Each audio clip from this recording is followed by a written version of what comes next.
Chapter 179. Achoo! Achoo!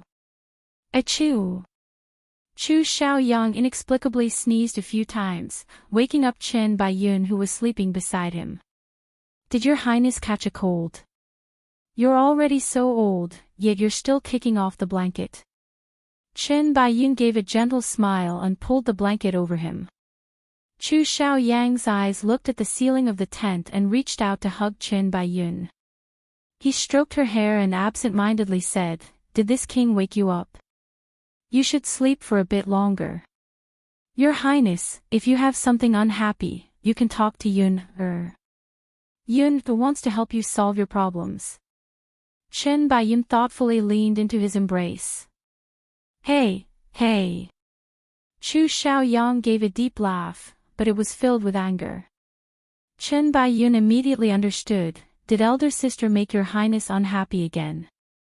Your highness, if elder sister has done something wrong, Yun is willing to apologize for elder sister. She said this as she began to struggle. Chu Xiaoyang tightened his grip on her and unhappily said, "This matter has nothing to do with you.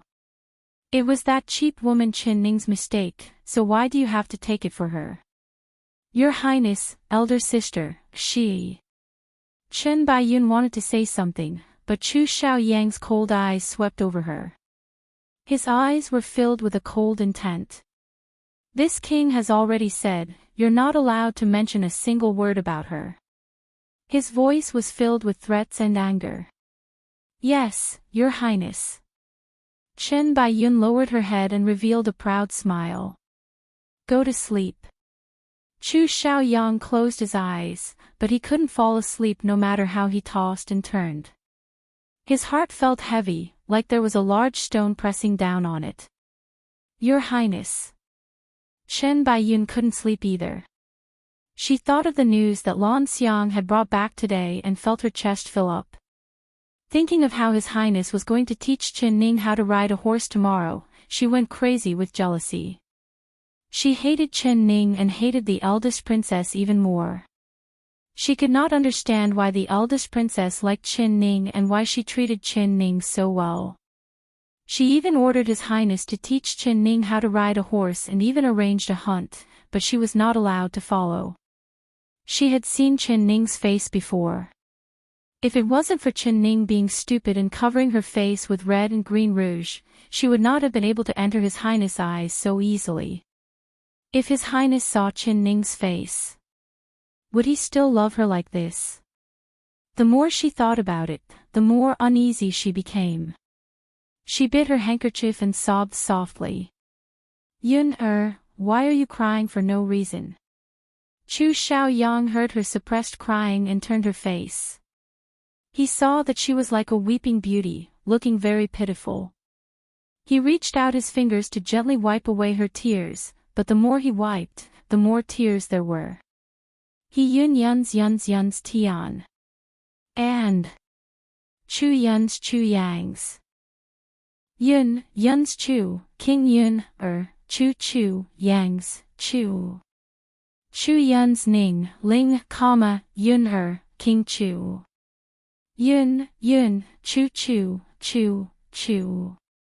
When did this king say he didn't like you? But the eldest princess doesn't like Yun. The eldest princess asked you to teach elder sister how to ride a horse, but she didn't teach Yun. The eldest princess also told your highness not to bring Yun on this spring hunt, clearly showing that she hates Yun. I don't know how Yun has offended the eldest princess to make her hate Yun this much. Chen Baiyun's act was real and her voice was filled with hidden bitterness. Chu Xiaoyang was also puzzled, but he had to comfort Chen Baiyun. Chapter 180. Chen Baiyun's heart instantly felt better. Her face revealed a faint smile. Your highness, Yun understands, but Yun is still afraid. Afraid? You're afraid that this king will like that cheap woman Qin Ning. You can be assured, this king is just dealing with her. I definitely won't have any feelings for that cheap woman. This king won't even look at her once. Chu Xiaoyang stroked Chen Baiyun's hair, feeling a trace of satisfaction in his heart. The woman he loved was willing to be jealous for him, that was enough to show his position in her heart. Not like that cheap woman Chen Ning. From start to finish, he had a condescending look on his face. Asterisk if you didn't mention Chu Xiaoyang, Chen Ning was still very interested in horse riding. Before it was even 3 in the afternoon, she had already brought Xiao Ru to the eastern suburbs horse track. The so-called eastern suburbs horse track was actually on the east side of the King Ding Yuan Palace, occupying a very large area. In the stable, fine horses neighed with their heads held high. Each of them looked extraordinary. Chen Ning was wearing a sky blue hunting outfit today. This was specially given to her by the eldest princess. The sky blue color made her look very fresh and valiant. Her face was covered with a veil, and the veil was covered with red spots, revealing only a pair of clear, black eyes. Chu Xiaoyang did not appear. Chen Ning was very happy that she could not see him. It would be best if he never came. She leisurely followed the horse groom as she looked at the horses in the stable. She did not know how to judge horses, but the memory palace in her mind had records on how to judge horses. This blue and white horse has a straight back and strong limbs, running like the wind. What does the princess consort think? The horse groom had a proud look on his face as he introduced the horses in the stable to Chen Ning. Chen Ning shook her head. She did not say anything and continued to walk forward. This jade flower is very handsome, gentle, and good at jumping. How about the princess consort chooses this one? The horse groom said. Chen Ning looked at it and shook her head again. Then what about this mountain pill horse? It has strong muscles, strong hooves, and is good at climbing mountains. The horse groom did not give up and pulled out another good horse. Chen Ning still shook her head, no, no. The horse groom was dumbfounded. The 3 horses he picked out could be said to be the best horses in the King Ding Yuan Palace, but he never thought that Chen Ning would not like any of them. Of course, he did not have any good intentions in recommending these 3 horses to Chen Ning. Everyone in the king's palace knew that His Highness loved horses as much as his life. Almost every day, he would come to the horse farm to gallop around. These 3 horses were his most beloved horses. Each one of them had been bought by him after spending a lot of effort and money. These 3 horses, other than His Highness, no one else was allowed to ride them. There was once a new groom who secretly rode the jade flower horse for a spin in the middle of the night. He didn't think that he would be discovered by His Highness the next day. To this day, he still remembered the fate of that young driver. Whenever he thought about it, he would have nightmares. Early this morning, he had received 100 silver coins from the concubine. She only gave him a few words, do as you see fit. He held this piece of silver for a while and finally understood the concubine consort's meaning.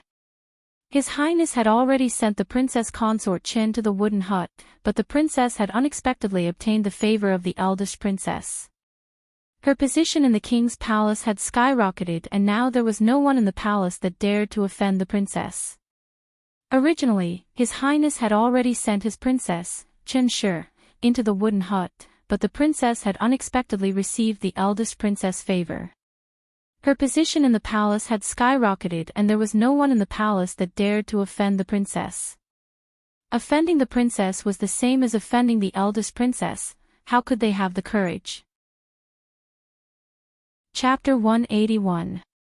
If he wanted to do it, he had to do it without leaving a trace and without leaving a single flaw.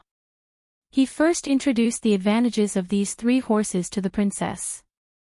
If the princess really liked one of the 3 horses and rode it, angering His Highness, then the consequences would have nothing to do with him. If His Highness blamed him, he could say that the legs belonged to the princess and the horse was the one that the princess wanted to ride. Like this, he would be able to complete the concubine consort's task and he would be able to protect himself. It was a pity that his plans were all for naught. Of the 3 horses he recommended, Chen Ning did not like any of them. The horse groom closed his mouth. He obediently followed behind Qin Ning and then saw Qin Ning stop in front of a small date red horse. I want this one. Qin Ning smiled as she nodded at the date red horse. The horse groom bowed in agreement, but his heart was filled with disdain. There were so many large horses that she didn't choose, and she actually chose this short, ugly, and weak horse. He remembered that this date red horse was the one that His Highness had brought with him when he bought the jade flower horse from Dewan 3 years ago. Just looking at it, he could tell that it was not a good horse, and the horse groom did not care about it. If it wasn't for His Highness' love for horses, this small and thin date red horse would have already been slaughtered and eaten by them. In these 3 years, Chu Xiaoyang had never looked at this date red horse, so it did not even have a saddle on it. It just stood alone in the shed, listlessly eating grass and swinging its tail from time to time. Its fur was sparse and did not have any luster. Compared to the shining horses that Qin Ning had seen before, it was like heaven and earth. It could be seen that it had not entered Chu Xiaoyang's eyes. Even the horse groom had neglected it and did not care about it at all. Qin Ning stood in front of it and carefully looked at it. The more she looked, the more she liked it. The horse groom brought over a saddle and walked into the shed to put it on the date red horse.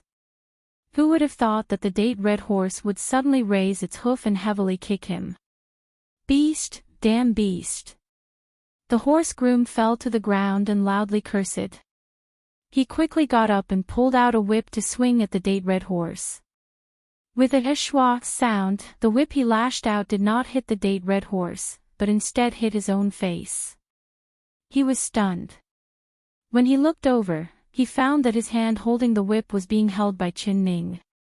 This is a horse that I like, so how can you hit it and scold it? Qin Ning grabbed the whip and threw it on the ground. She coldly stared at the horse groom. She bent down to pick up the saddle that had fallen to the ground and prepared to personally put it on the date red horse. The horse groom had been hit by the whip and his face was burning with pain. He did not stop this and secretly hoped that Qin Ning would also be hit by the horse's hooves. When the date red horse saw Qin Ning approach, it began to become anxious. Its hind hooves kept flying and it had a very unfriendly expression. Zay, Chen is to the horse, it said. Qin Ning smiled as she praised it. She was not in a rush to put the reins on it, but she took out a dumpling candy from her pocket. Holding it in her palm, she sent it forward. The date red horse snorted and came forward to sniff it. It first licked it in confusion before happily eating it. Soon the candy disappeared, but the date red horse did not have enough. It continued to lick her palm, feeling itchy. Qin Ning smiled and took out another 2 dumplings to feed to the horse. Then she reached out to stroke the horse's mane. Chapter 182. Qin Ning giggled and dodged. She did not want the horse's tongue to lick off the makeup she worked so hard to put on. The horse groom was dumbfounded seeing this. This bad-tempered horse was actually subdued by Qin Ning with just 2 pieces of candy. This was simply too incredible. Qin Ning had come prepared. Although she had never ridden a horse before, she knew from the books that the best way to gain a horse's liking was to give it what it liked.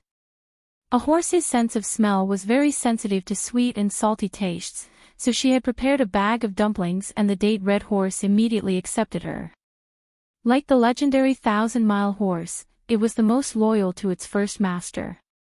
Since the date red horse had licked her face, it had recognized her as its master. If other people wanted to use the method of feeding a candy to please the horse, it would not work. Qin Ning put the saddle on the horse and then tightened the horse's belt. The date red horse was very docile and was very affectionate as it rubbed against her. The horse groom's jaw almost dropped when he saw this. What Qin Ning did not know was that this date red horse was the smallest and most common horse in the horse farm, but it also had the worst temper out of all the horses. It never let anyone get close and it did not like living in the same shed as other horses. The horse groom was too lazy to care about it, so they just locked it in a shed by itself. They would feed it grass and water whenever they wanted, and when it was dirty, they would pour buckets of water on it, leaving it to fend for itself. No one would have thought that this kind of bad horse would enter the princess' eyes. It really was the kind of person riding a horse. The princess consort was ugly and the horse she chose was also ugly. They had all heard that the princess consort was ugly. When His Highness was marrying a concubine, the princess had appeared, scaring all the guests that came to congratulate them. Even now, this matter was still a joke among them. Chen Ning hugged the date red horse affectionately for a while and Xiao Ru curiously came over. She had never ridden a horse before and seeing that the horse was very docile towards Chen Ning, she wanted to reach out and touch the horse's back. Be careful. Before Xiao Ru's hand could touch the horse's back, the date red horse suddenly raised its head and neighed. Xiao Ru was so scared that she quickly pulled back her hand.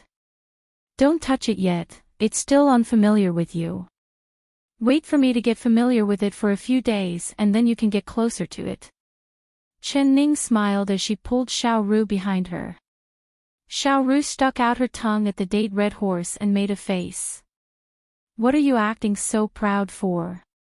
It's so ugly and it's so fierce. Young miss, this servant thinks that all the other horses are better looking than this one, so why did you choose it? Xiao Ru had a puzzled look on her face. When judging a horse, it doesn't matter if it's beautiful or ugly. When it comes to heroes, it doesn't matter where they come from. You think this horse is ugly, but in my opinion, it's a rare precious horse. Chen Ning lovingly stroked the horse's mane. Chi, this can also be considered as a good horse. You are indeed a shallow person who has never seen the world. Suddenly, a cold laugh filled with disdain came from behind Chen Ning. She turned around and saw that Chu Xiaoyang had unknowingly appeared 3 meters behind her. He was wearing a black robe that made him look even more handsome. The bruises on his face had mostly disappeared and he had returned to his jade-like handsome appearance.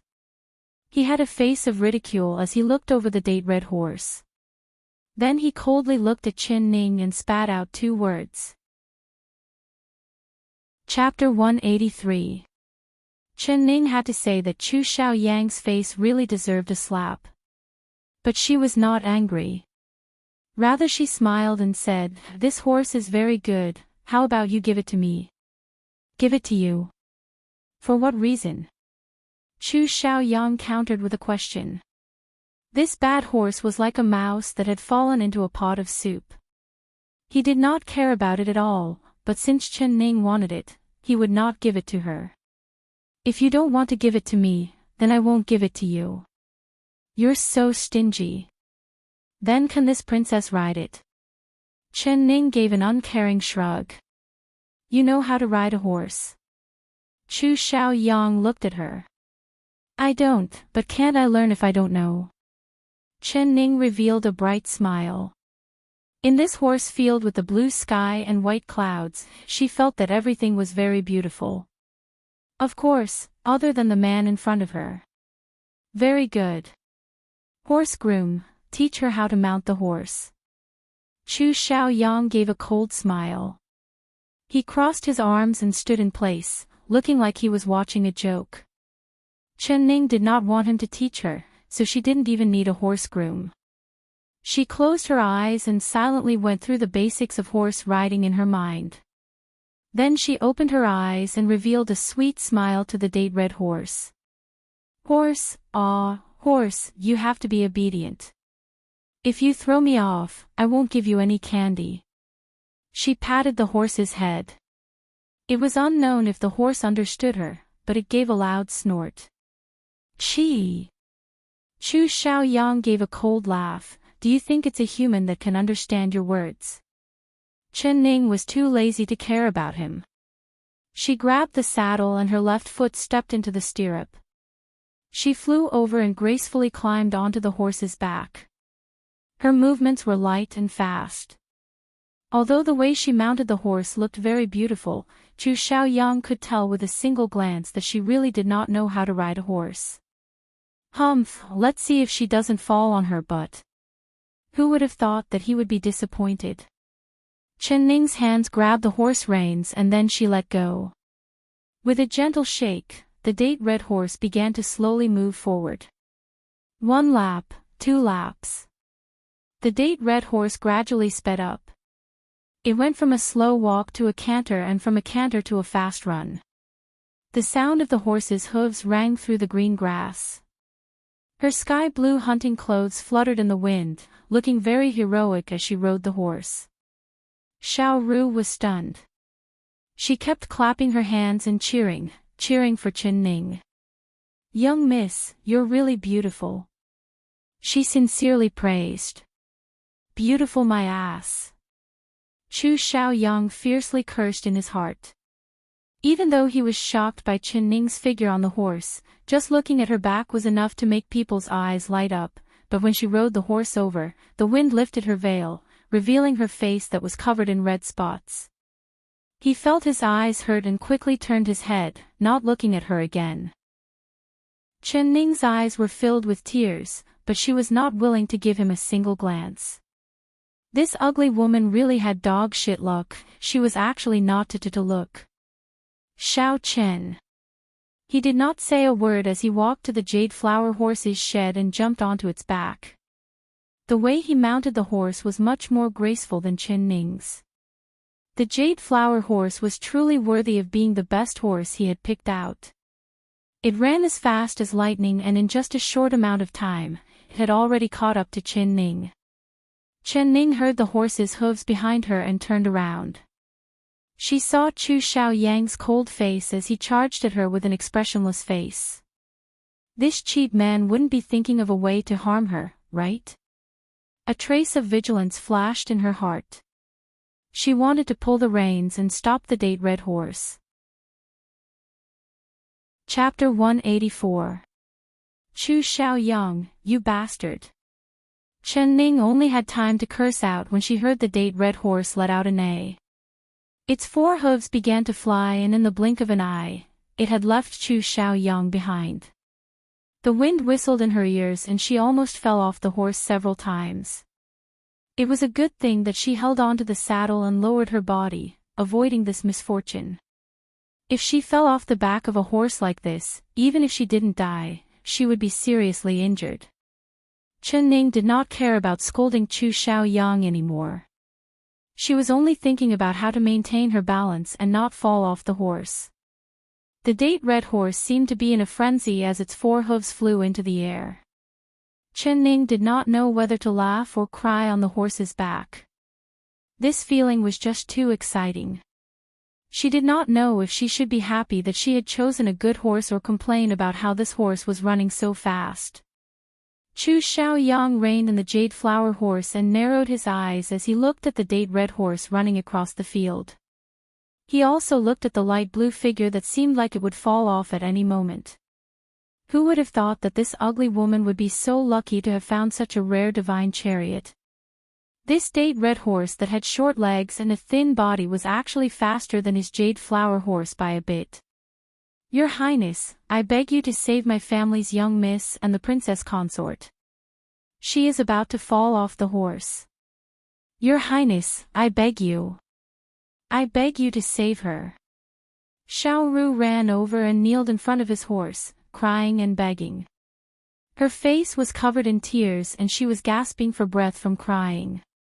Chu Xiaoyang sat high up on the horse's back and did not even look at Xiao Ru. His lips curled and he casually said, "What are you afraid of? She won't die." The eldest princess asked this king to teach her how to ride a horse. Which one of the people that learn how to ride a horse have not fallen off the back of a horse before? She will naturally learn after falling a few times.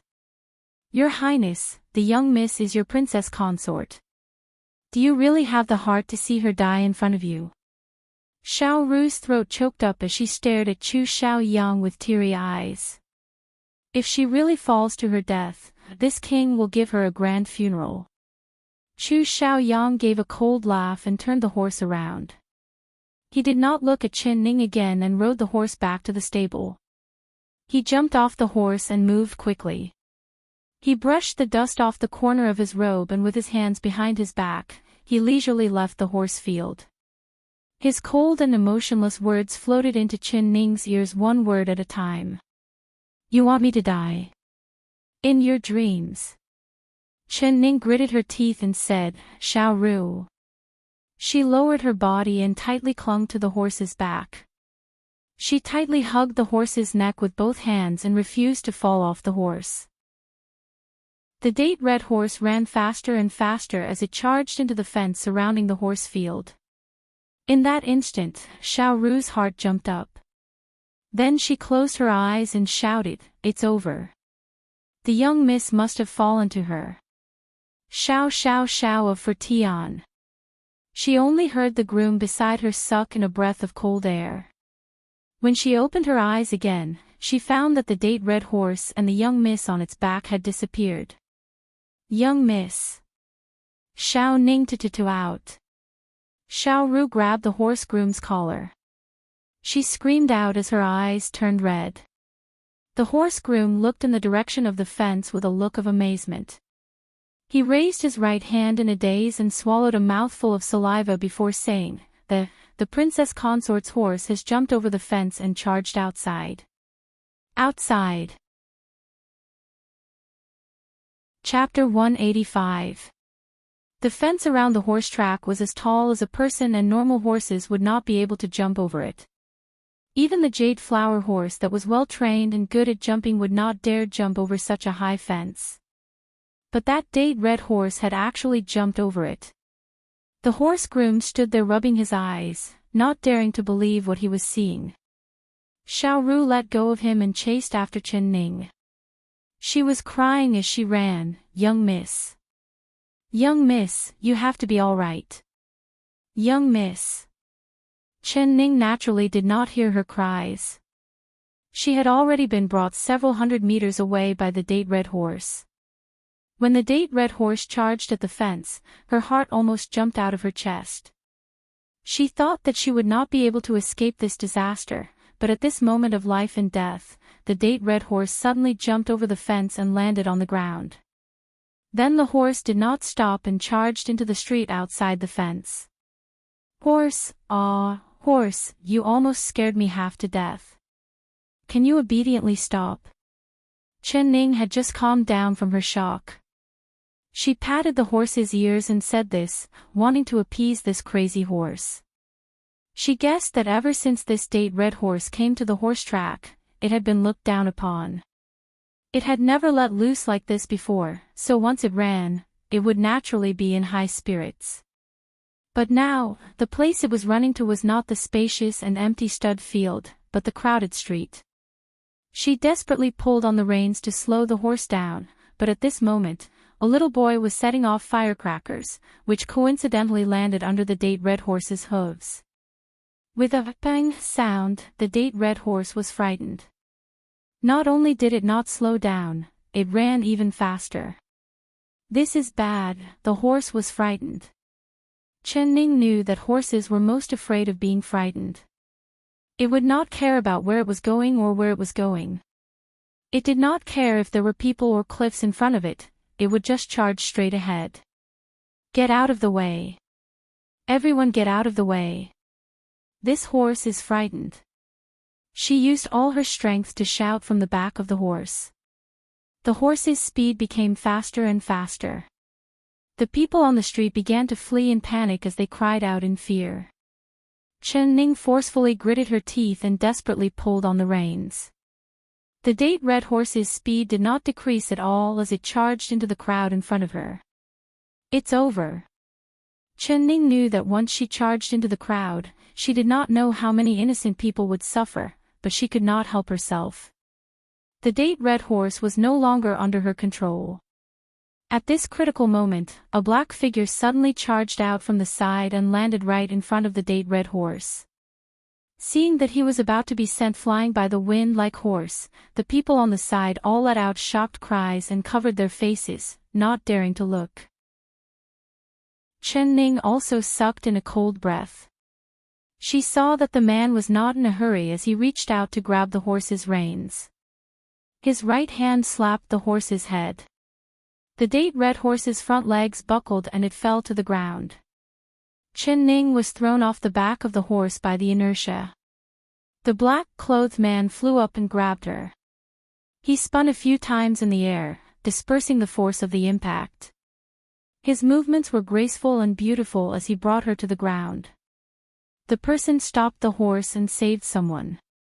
This series of dangerous actions had happened in a short time.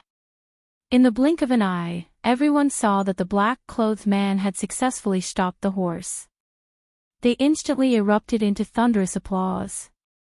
The black-clothed man acted like he did not hear anything. His deep eyes stared at Chen Ning in his arms and his face was still expressionless. Chapter 186. Chen Ning had escaped from death. She came back to her senses and looked at the man that had saved her. She just happened to meet the black-clothed man's eyes. "It's you," she softly cried out. The black-clothed man that had stopped the horse at this critical moment was actually the person she had met several times, Qian Duo. "You recognize me?" The black-clothed man's eyes sparkled. His eyes revealed a trace of surprise and then an indescribable killing intent flashed through them. Chen Ning felt his arms around her tighten and she did not miss the killing intent that flashed in his eyes. She immediately understood what was going on. "I don't recognize you." She turned her head and did not look at him. The veil on her face had disappeared in the mad gallop of the horse, revealing her face, which was covered in rouge and blotches.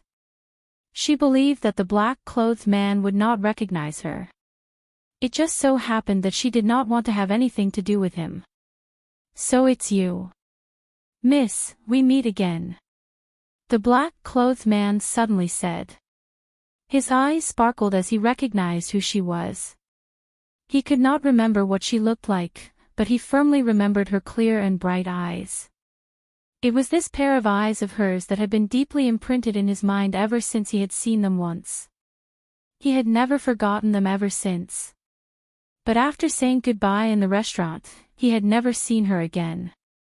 Only the heavens knew that in order to find her, he had turned the entire capital city upside down. That pitiful Shaoxi, he was still guarding the street where they had their fortune-telling stall. He had probably turned into stone by now. However, he had never imagined that he would be able to save her today by chance. Wasn't this fate given to them by the heavens? That's right, we meet again. It seems like we are fated. Chen Ning giggled as she turned around. Since he had recognized her, she could not pretend that she did not know him. After all, he had given her a bag of gold ingots. If she pretended not to know him, wouldn't he think that she was trying to steal his gold? The black-clothed man did not seem to like talking too much. He just nodded and put her down. His eyes fell onto the date red horse and he praised, "Good horse." The date red horse had been slapped to the ground by him, but it was not injured at all. It came to Chen Ning's side and rubbed against her. It kept sticking out its tongue to lick her face, as if it was apologizing. Although Chen Ning had almost lost her life because of this horse, she knew that it had nothing to do with the horse. It was all because of Chu Xiaoyang's whip. Chu Xiaoyang. Bastard! She angrily cursed in her heart. His whip had not only taken her life, it had also taken the lives of many innocent people. If it weren't for the black-clothed man stopping the horse, the consequences would have been unimaginable. Thinking about it now, Chen Ning broke out in a cold sweat. "Thank you. Not only did you save me, you also saved all these citizens." Chen Ning looked up and sincerely thanked the black-clothed man. The black-clothed man was stunned as he stared straight at her face. His eyes couldn't hide the astonishment in his eyes. You. He exhaled and frowned slightly. "Why did you paint your face in such a weird way? What happened to my face?" Chen Ning reached out to touch it and felt her hand become wet. She finally realized that the rouge on her face had been licked clean by the date red horse. This rouge had a sweet smell to it, no wonder the horse liked to lick her face. Chapter 187. Although she had revealed her true appearance in front of the black-clothed man, Chen Ning did not care. As long as Chu Xiaoyang did not see her face, it was fine. This is already the second time you've saved me, so I owe you 2 favors. I'll pay you back in the future. I still have things to do, so I'll be leaving first. Chen Ning felt that her face was wet and uncomfortable. She did not want to stay outside any longer, so she pulled the date red horse and left. The black-clothed man had no expression on his face, but he looked at her back with a thoughtful expression. He couldn't help rubbing his chin. Every time she saw him, she would avoid him, not even willing to say a single word to him. Could it be that she didn't like him that much? Although he did not know that the person he saved was her and he did not want her to repay him, but for her to just leave like this, wasn't she looking down on him too much? The black-clothed man had never been looked down on like this before. His heart filled with dissatisfaction, and with a flash of his body, he appeared in front of Chen Ning. "Miss, wait a minute." Chen Ning did not think that he would suddenly appear, so she bumped into his chest. His chest was firm and full of elasticity, giving off a unique man's aura that entered her nose. "Do you have something else?" She looked up and met the black-clothed man's deep abyss eyes. Her heart skipped a beat. He wouldn't be pestering her again, would he? "Miss, are you planning on leaving like this?" The black-clothed man cleared his throat and asked in a questioning voice. "Then what does the young master want?" Chen Ning raised her brows and revealed a faint smile. "Could it be that the young master wants me to repay you with my body and repay you for saving my life?" She remembered the last time she mentioned the words, "repay with my body." The man looked like he had been bitten by a snake. Who would have thought that after hearing this, the black-clothed man would remain silent? His deep eyes stared right at her like he was trying to see through her. I was just joking. Young master, please don't mind. How about I invite the young master to a meal?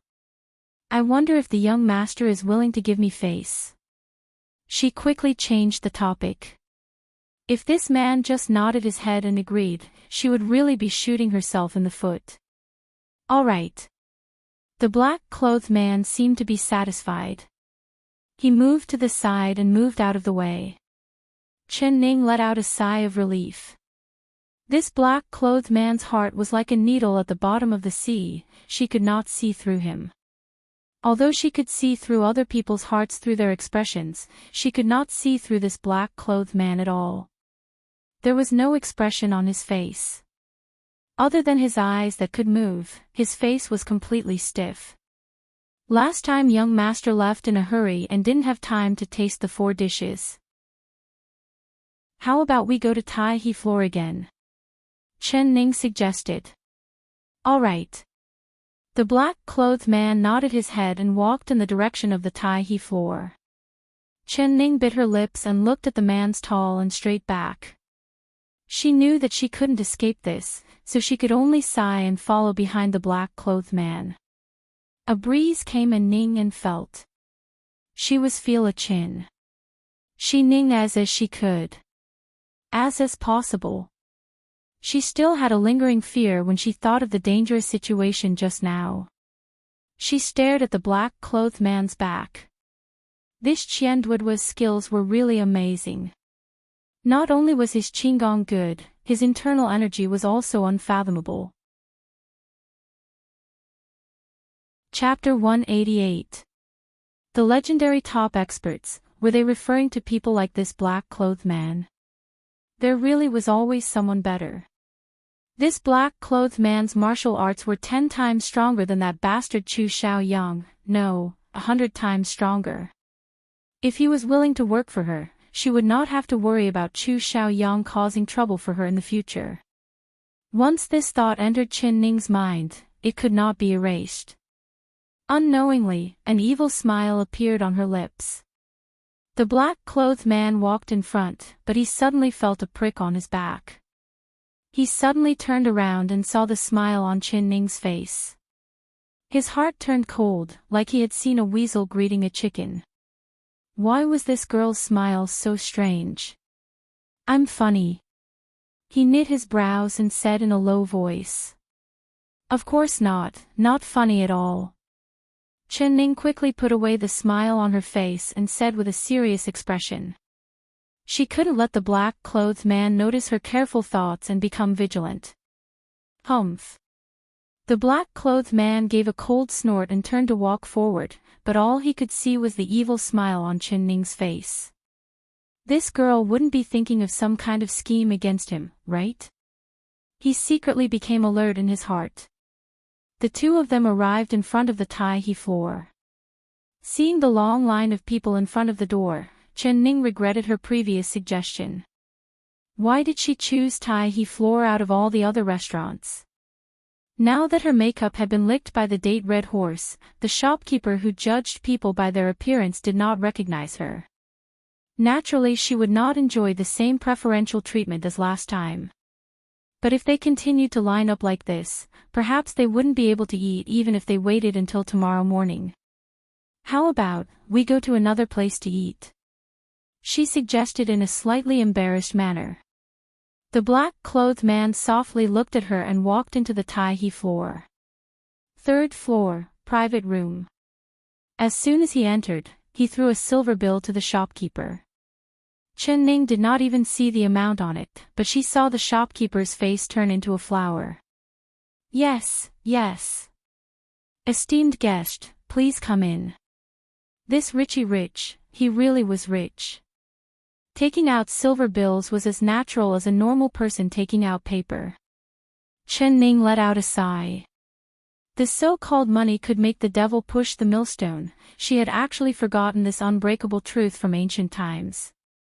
The waiter attentively came up to take the horse in her hands. This horse has a bad temper, tie it up for me.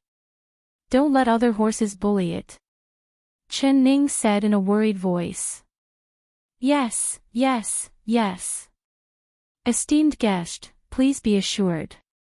The waiter glanced at the date red horse. He thought to himself that such an ugly horse, if it was tied up with the other guests' horses, the other guests would probably not be happy. This time the shopkeeper did not waste any time and personally brought the black-clothed man and Chen Ning to the private room on the third floor. After the two of them had ordered, he left.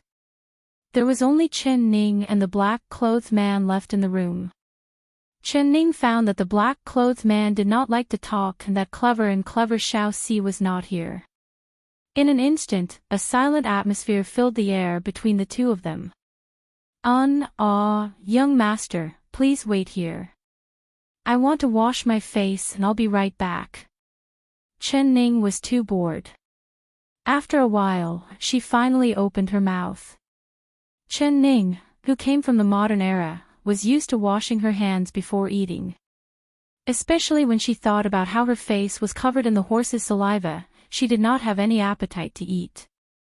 Of course, she wanted to find a reason to leave so she wouldn't have to sit here and stare at the black-clothed man. The black-clothed man gave her a non-committal look.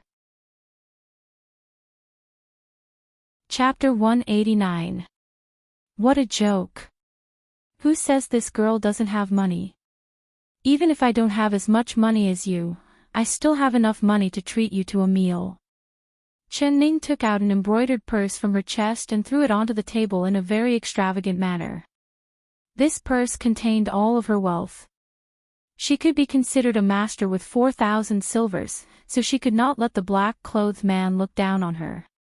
The black-clothed man seriously picked up the purse and looked at the money inside. Then he looked up and softly said, "It's not enough." How could it not be enough? Didn't you just order 4 dishes? Even if it was 1,000 silvers per dish, it would still be enough. Chen Ning looked at him with a suspicious gaze. Naturally the money for the dishes is enough, but this miss might not know this. Entering this room requires 5,000 silvers, so I say that this miss doesn't have enough money. The black-clothed man calmly said. 5,000 silvers. Isn't this room fee too expensive? This is simply ripping people off. Chen Ning was filled with indignation. But I believe in the Miss' sincerity. Miss, go wash your face. I'll wait for the Miss here. The black-clothed man had a calm expression as he spoke in a polite manner. He picked up the teapot on the table and poured some water. After making tea, he brought it to his lips and sniffed it before gently sipping it. His posture was very elegant and noble. If it wasn't for the cold aura that was constantly being released from his body, Chen Ning would have suspected that he was a young master from a rich family. Only a person who had received a good upbringing from a young age could be this calm, gentle, and calm. Every move he made was pleasing to the eye.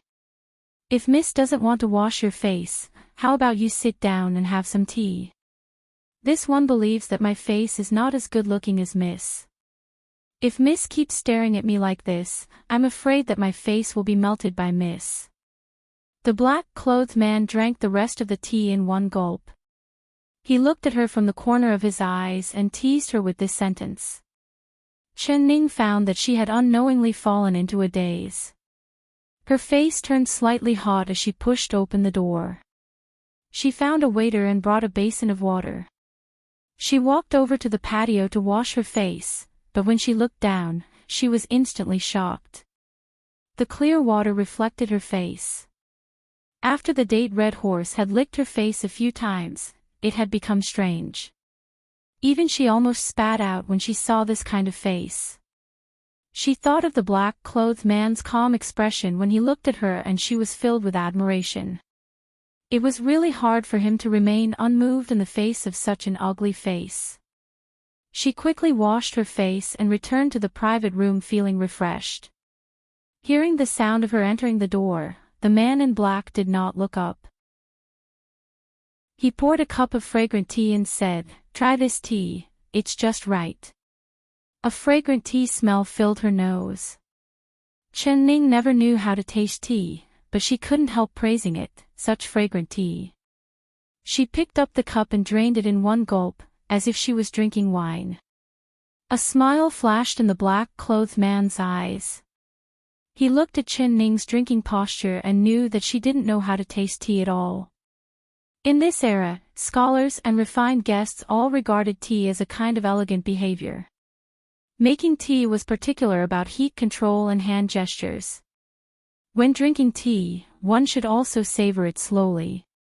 Holding the cup, one would first observe the color of the tea, then smell the fragrance of the tea, and then drink it slowly, just like drinking fine wine, until one was slightly drunk.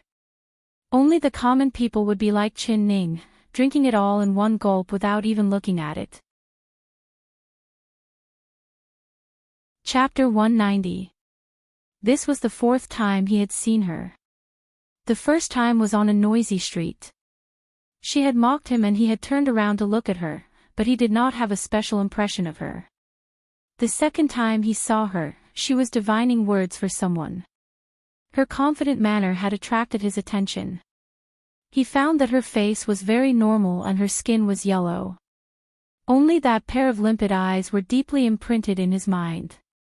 The third time he saved her from the back of the horse, her face full of red spots gave him a fright. Fortunately, he had excellent control, so he didn't reveal anything strange. But the person in front of him was like a completely different person. He almost did not recognize her. Her face was clean without a single trace of makeup on it, but it was like a warm spring breeze blowing into the room.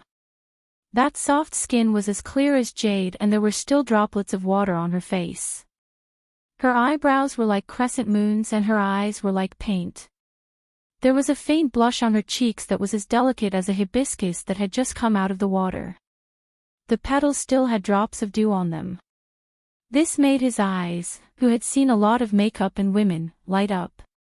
He never thought that there would be this kind of natural beauty in this world.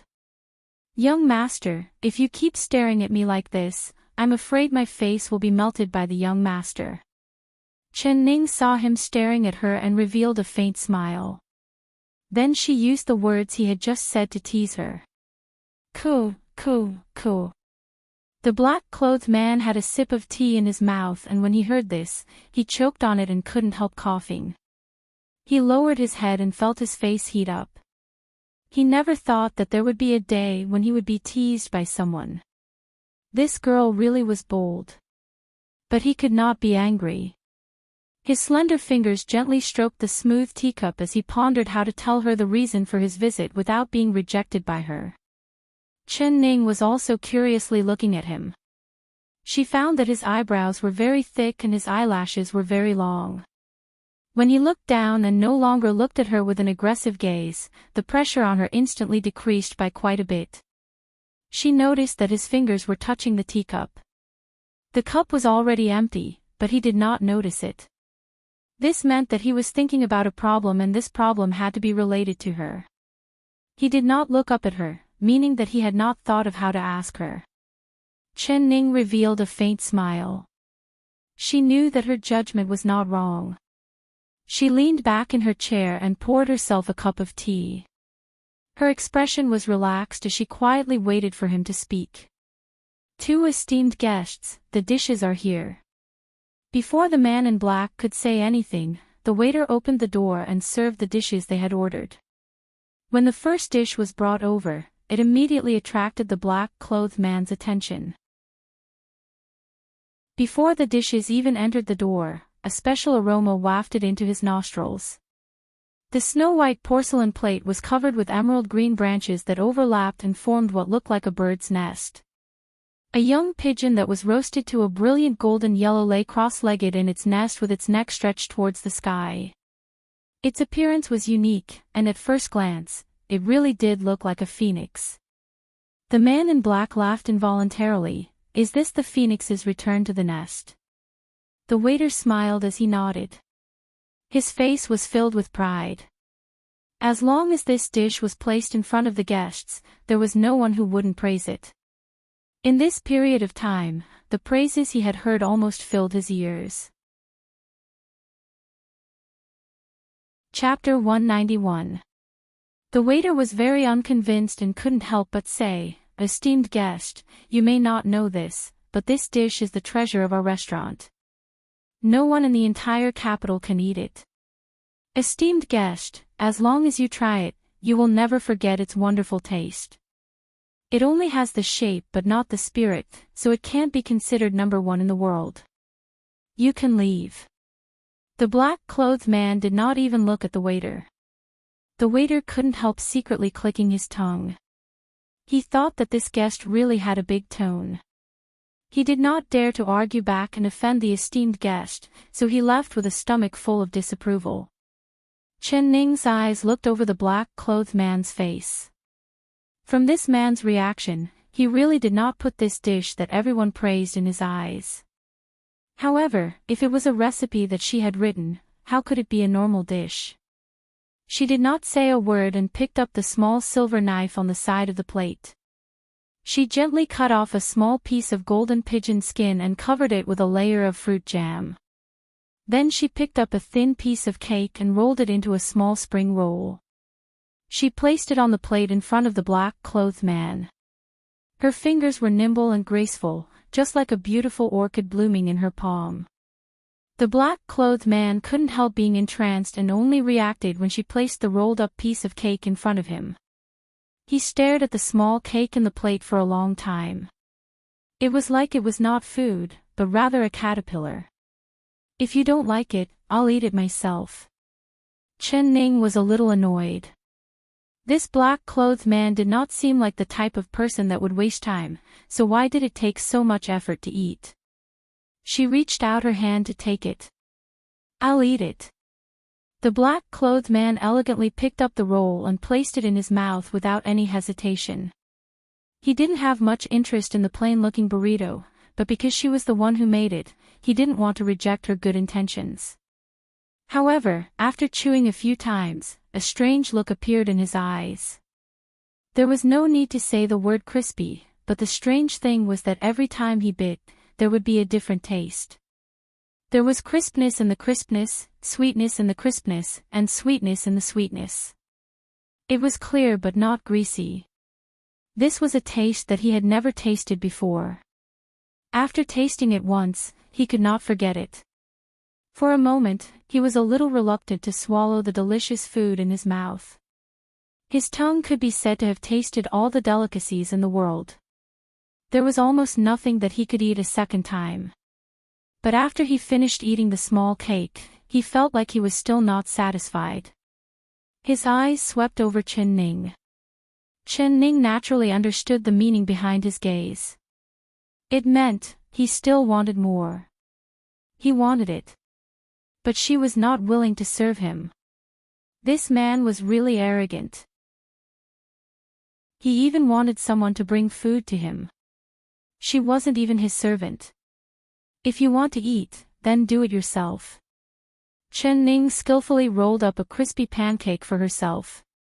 Then she pushed the small silver knife in front of him and ate it with relish.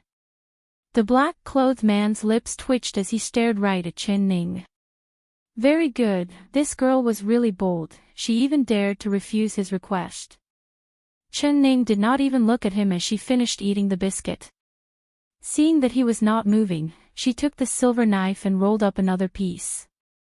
She completely ignored the black-clothed man's eyes that were filled with anticipation as she directly placed it into her own mouth. The black-clothed man could not help but feel the veins on his forehead pop out.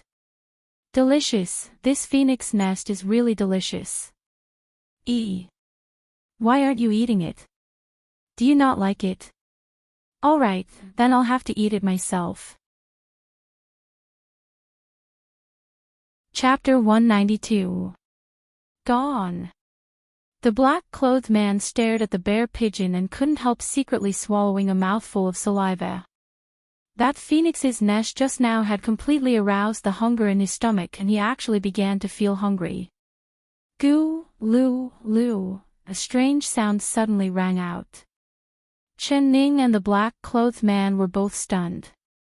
Following that, the black-clothed man quickly turned his head and his right hand that was hidden in his sleeve tightly clenched into a fist. Damn it, this disappointing stomach. His ears began to burn and this was the first time in his life that he had felt extremely embarrassed. His stomach growling wasn't anything, but it was growling in front of a young girl like Chen Ning. He couldn't help but feel his ears turn red from embarrassment. When Chen Ning saw this, she secretly found it funny. She never thought that this black-clothed man, who always had a cold expression on his face, would actually feel shy. What did a small thing like his stomach growling count for, but he was actually so embarrassed that his ears turned red. This was truly interesting, truly interesting. Although it was funny, Chen Ning did not dare laugh. Otherwise, this black-clothed man would become angry from embarrassment and pull out his blade. She was not his match at all. She could only look around and pretend not to hear anything. Why isn't the waiter here yet? My stomach is already growling from hunger. After Chen Ning said this, the black-clothed man suddenly felt less embarrassed. His red ears slowly returned to their normal color. "Two esteemed guests, I've made you wait. The phoenix egg is here." A loud and clear voice rang out. The waiter walked in with a large plate in his hands, but it was covered with a cover. After tasting the phoenix's nest, the black-clothed man was filled with anticipation for this phoenix egg. But when the waiter opened the cover, the anticipation in his eyes instantly turned to disappointment. This was the phoenix egg. There was a peeled egg on the smooth white plate. Other than being a bit bigger, there was nothing special about it at all. The waiter had been humiliated by the black-clothed man last time. This time, after serving the dishes, he retreated without saying a word. "Miss, is this the phoenix egg you made according to your recipe?" The black-clothed man looked at the egg up and down, left and right, but he could not see anything special about it. It couldn't even compare to the phoenix's nest from before. He even suspected that the waiter had given them a fake egg. Woo, perhaps it's a fake phoenix egg. Won't we know once we cut it open? Chen Ning saw the doubt in his eyes. She raised the little silver knife with a smile and gently slashed at the egg, splitting it in half. A strange fragrance came out. The black-clothed man couldn't help taking a deep sniff. This fragrance was even more enticing than the phoenix's nest, making him drool. He looked at the plate again and saw that the two halves of the phoenix egg were brightly colored. There were orange-red, orange-yellow, and light yellow colors alternating. Sure enough, it looked like a young phoenix was curled up inside the egg. Exquisite, truly unique. The black-clothed man couldn't help praising it. Chen Ning just revealed a faint smile and did not say a word. She cut off a small piece of the phoenix egg and slowly tasted it in her mouth. She only remembered how to make this dish, but she had never tried it before. She didn't think that the chefs of the Tai He floor would be so good. The dish they made was exactly the same as the legendary phoenix egg. Woo! Chapter 193. The black-clothed man stared at her without blinking. The way she ate was not refined, but it was very natural. It couldn't help attracting his gaze. She had the innocence of a child, and when she ate, her eyes slightly narrowed. She had a look of enjoyment on her face, as if she was eating the most delicious food in the world. Seeing her eat, he suddenly felt hungry. He couldn't help secretly swallowing a mouthful of saliva. When he came back to his senses, he found that most of the phoenix egg on the plate had disappeared. He had never tasted such a delicious thing before. If he didn't make a move now, perhaps he wouldn't be able to eat a single bite. The black-clothed man stared at Chen Ning. Did this girl not understand the meaning of modesty? Chen Ning finally looked up at him and said in a strange voice, "Young master, is there something on my face? Why are you only looking at me and not eating?" "Humph. It's not that I'm not eating, it's that you're eating all the food." The man silently cursed as his eyes fell onto the small silver knife in Chen Ning's hand. Chen Ning suddenly realized and placed the small silver knife in front of him. She pursed her lips into a smile and said, "Sorry, sorry." The black-clothed man picked up the silver knife and elegantly cut off a small piece of the phoenix egg. He placed it in his mouth and slowly chewed it. His eating was much more refined than Chen Ning's. Each of his actions was filled with nobility and good upbringing. He sat very straight and carefully chewed each mouthful of food before swallowing it. He did not make a single sound when he chewed. Chen Ning held her chin and habitually observed his actions. Her intuition told her that this black-clothed man's background was definitely not normal. The two dishes that the waiter brought over were squirrel mandarin fish and a sweet soup. The squirrel mandarin fish was not a real squirrel, it was just a strange one. The fish meat was fragrant and tender, with a sweet and sour taste. But when it landed on the black-clothed man's tongue, he only received one word of evaluation: not bad. What truly stunned him was the sweet soup. The soup was sweet and there were snow-white osmanthus petals floating on top. There were several dozen red cherries floating in the soup. He scooped up a cherry and placed it in his mouth. He gently chewed it and it let out a crisp "gee" sound. The black-clothed man was stunned. He gently chewed it a few more times and the "gee" sound rang out again. His eyes filled with a smile as he looked at Chen Ning. "Are the cherries embedded with rock candy?" Chen Ning smiled and nodded. She threw the cherries into her mouth and chewed them like peanuts, letting out crisp sounds. These 4 recipes were something that she had obtained by chance from a book. She never thought that the Tai He floor's chef would be able to cook them and they would be this delicious. This was completely out of her expectations.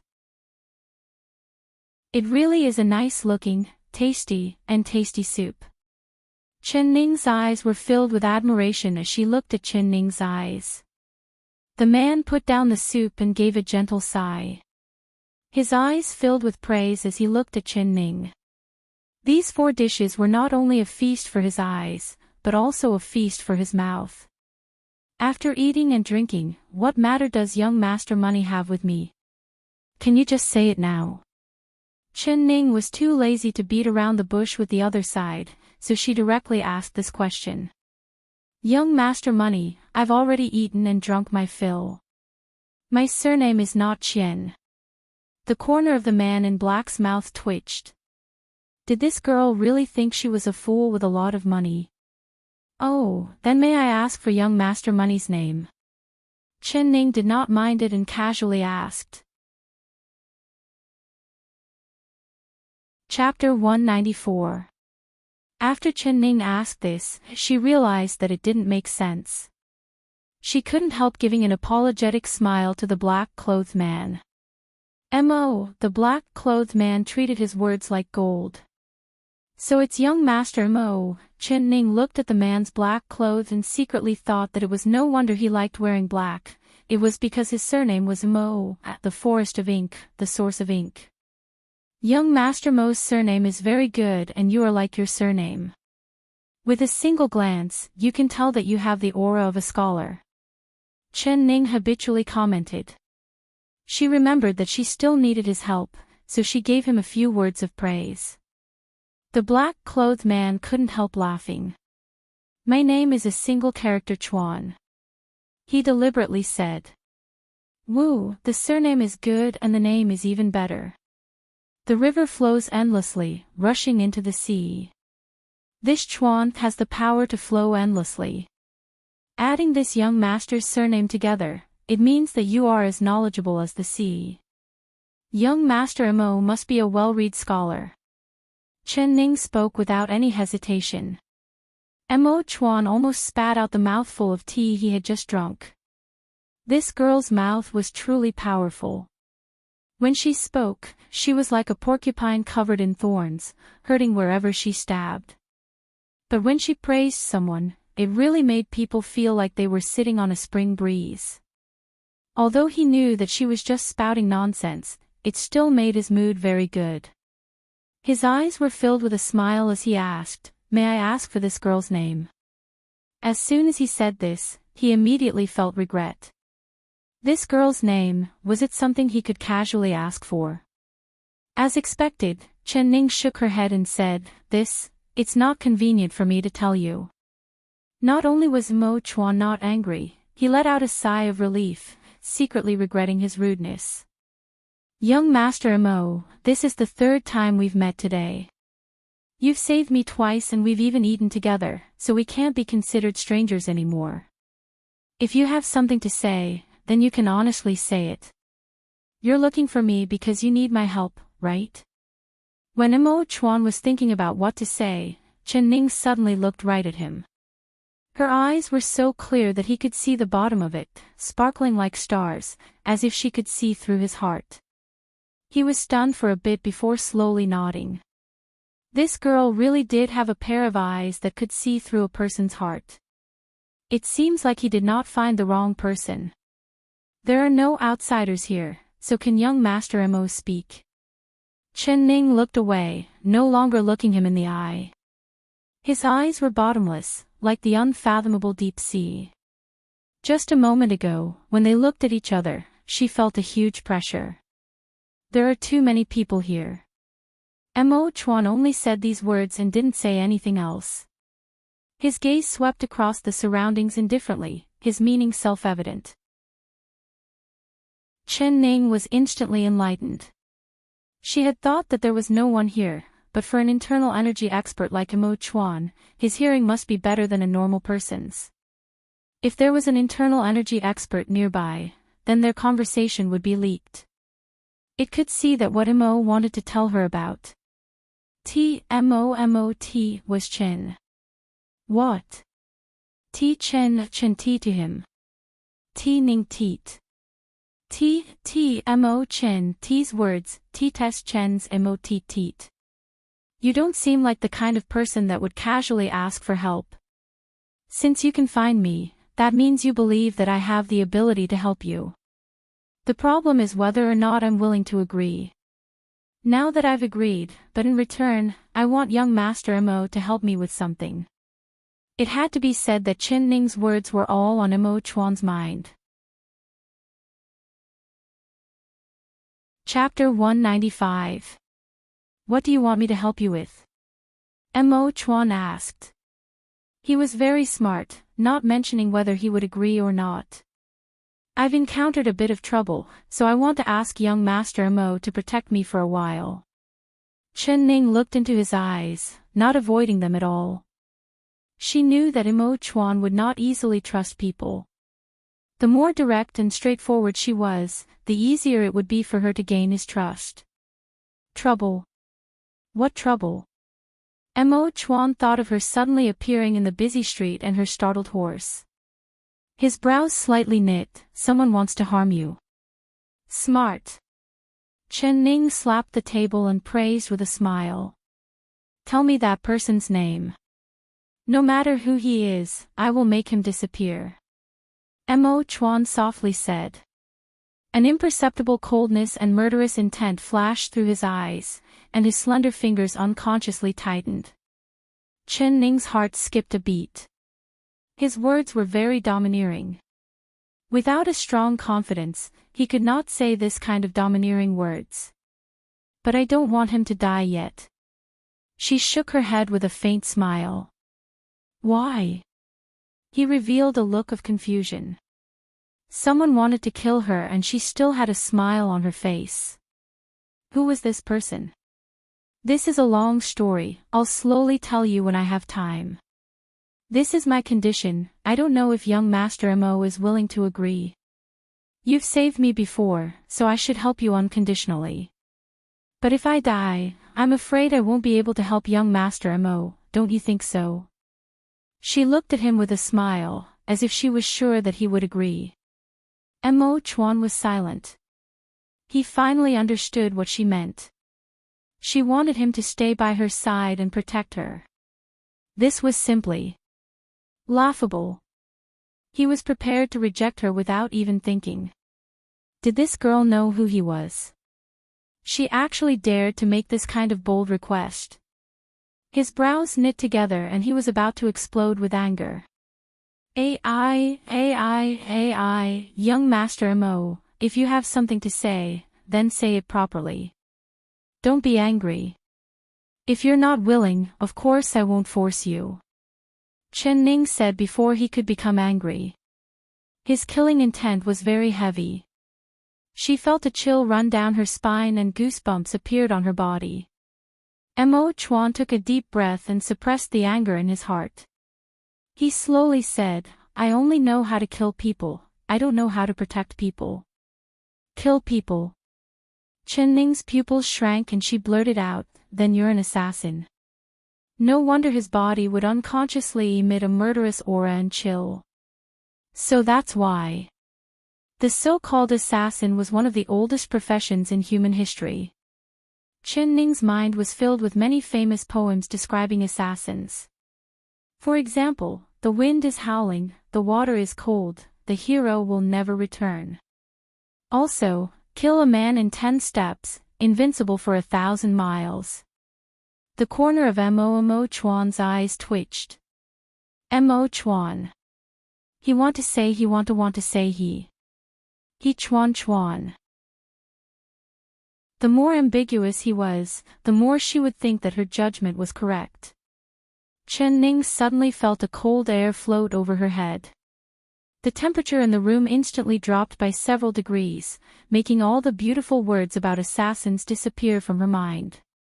Those were all descriptions in books, but in front of her was a living assassin. The legendary assassin that killed people without spilling blood, 1,000 miles without leaving a trace. She rubbed her arms, which were already covered in goosebumps. Chapter 196. Assassins were people who were quick to repay favors and were cold-blooded, drawing their blades without saying a single word. She really was brave, actually wanting an assassin to be her bodyguard. Her head must have been kicked by a donkey to think of this kind of stupid idea. That, young Master Mo, just pretend I didn't say anything. We'll meet again in the future. Chen Ning felt like she was sitting on pins and needles. She quickly stood up and turned to leave. After leaving the room, she secretly looked back and saw Mo Chuan sitting there with an expressionless face. His eyes were cold and dark. She shivered again and quickly walked away.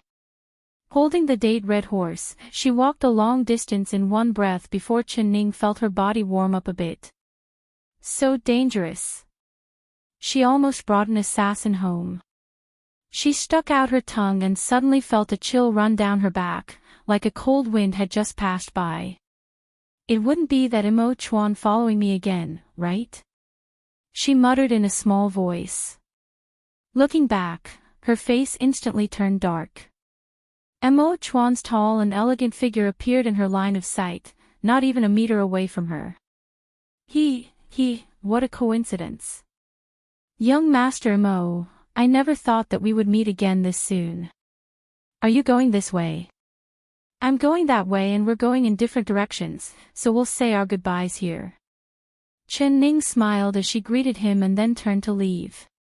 She entered another path and after walking several steps, she turned around to see that Mo Chuan was silently following behind her. Seeing her stop, Mo Chuan also stopped. A pair of deep eyes looked at her. Young Master Mo, could it be that you're also going home? Chen Ning decided not to walk.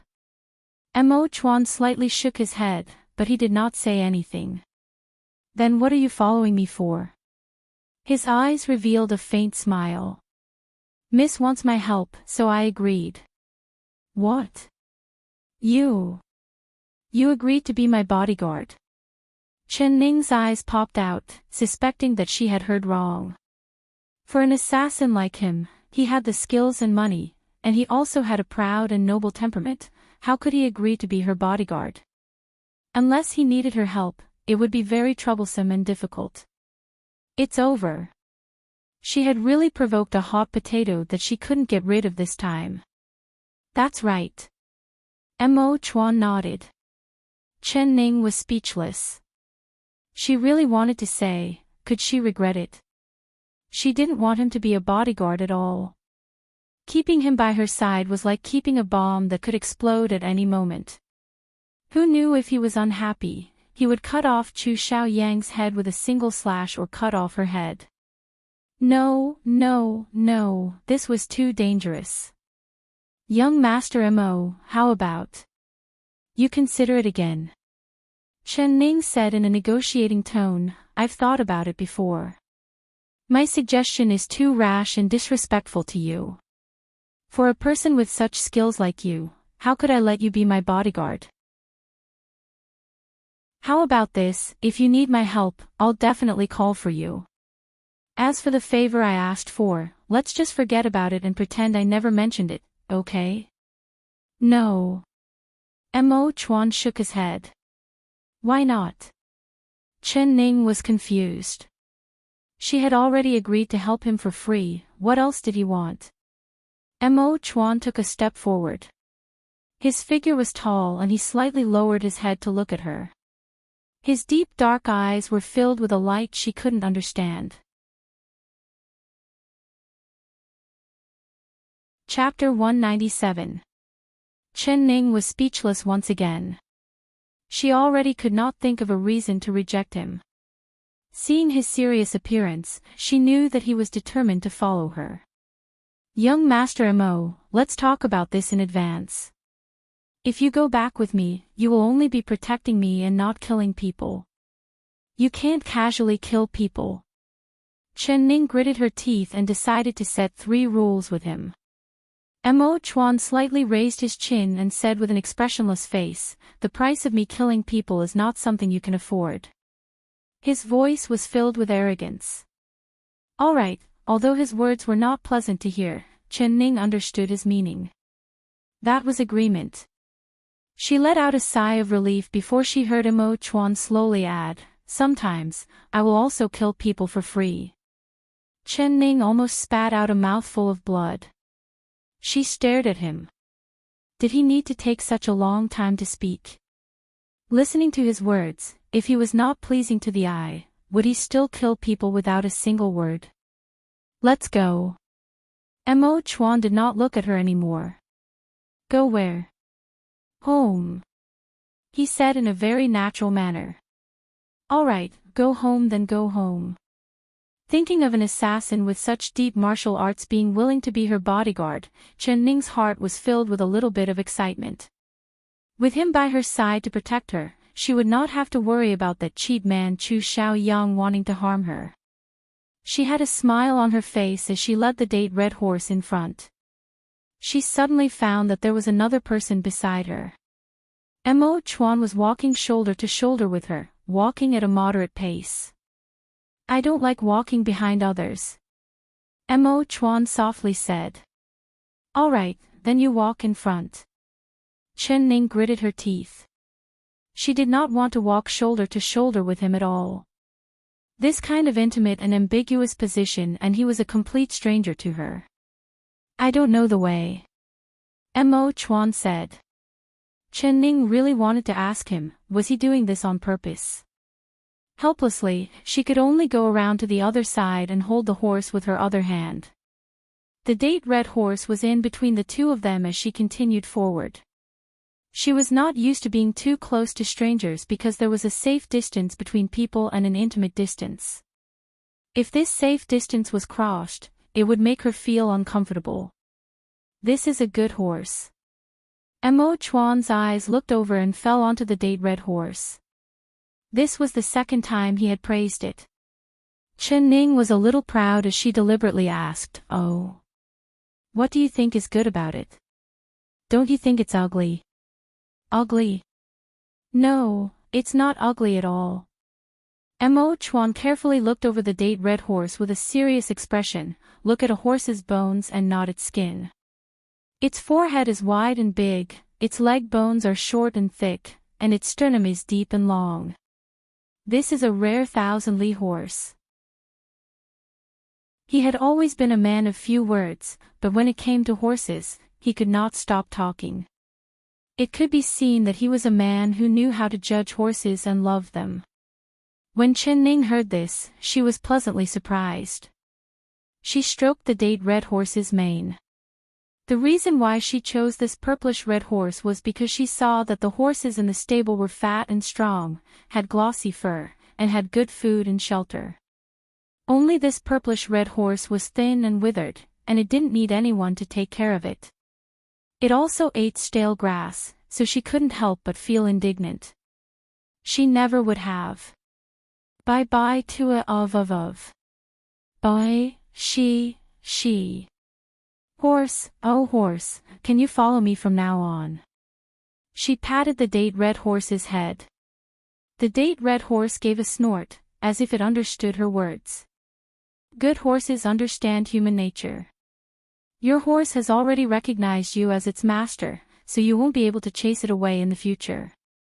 Mo Chuan looked at her with a meaningful gaze. He had some doubts in his heart. Such a good horse wasn't something that an ordinary person could own. Where did this girl find such a fine horse? Chapter 198. We're here. In front of us is where I live. Chen Ning brought Mo Chuan through the back door of the king's palace. Then she found that Mo Chuan had suddenly stopped and was looking at the deep courtyard in the twilight. His eyes became deep and unfathomable. This is your home. He seemed to take in a cold breath. It can't be considered my home, but I'm currently living here. Chen Ning nodded and asked, why? She had indeed treated this as a temporary place to live and had never treated it as her home. Sooner or later, she would have to leave this place. Isn't this the King Ding Yuan Palace? Mo Chuan's voice was a bit cold. That's right. Chen Ning pursed her lips into a smile. There was a bit of sarcasm in her smile. I never thought that you would recognize this as the King Ding Yuan Palace with a single glance.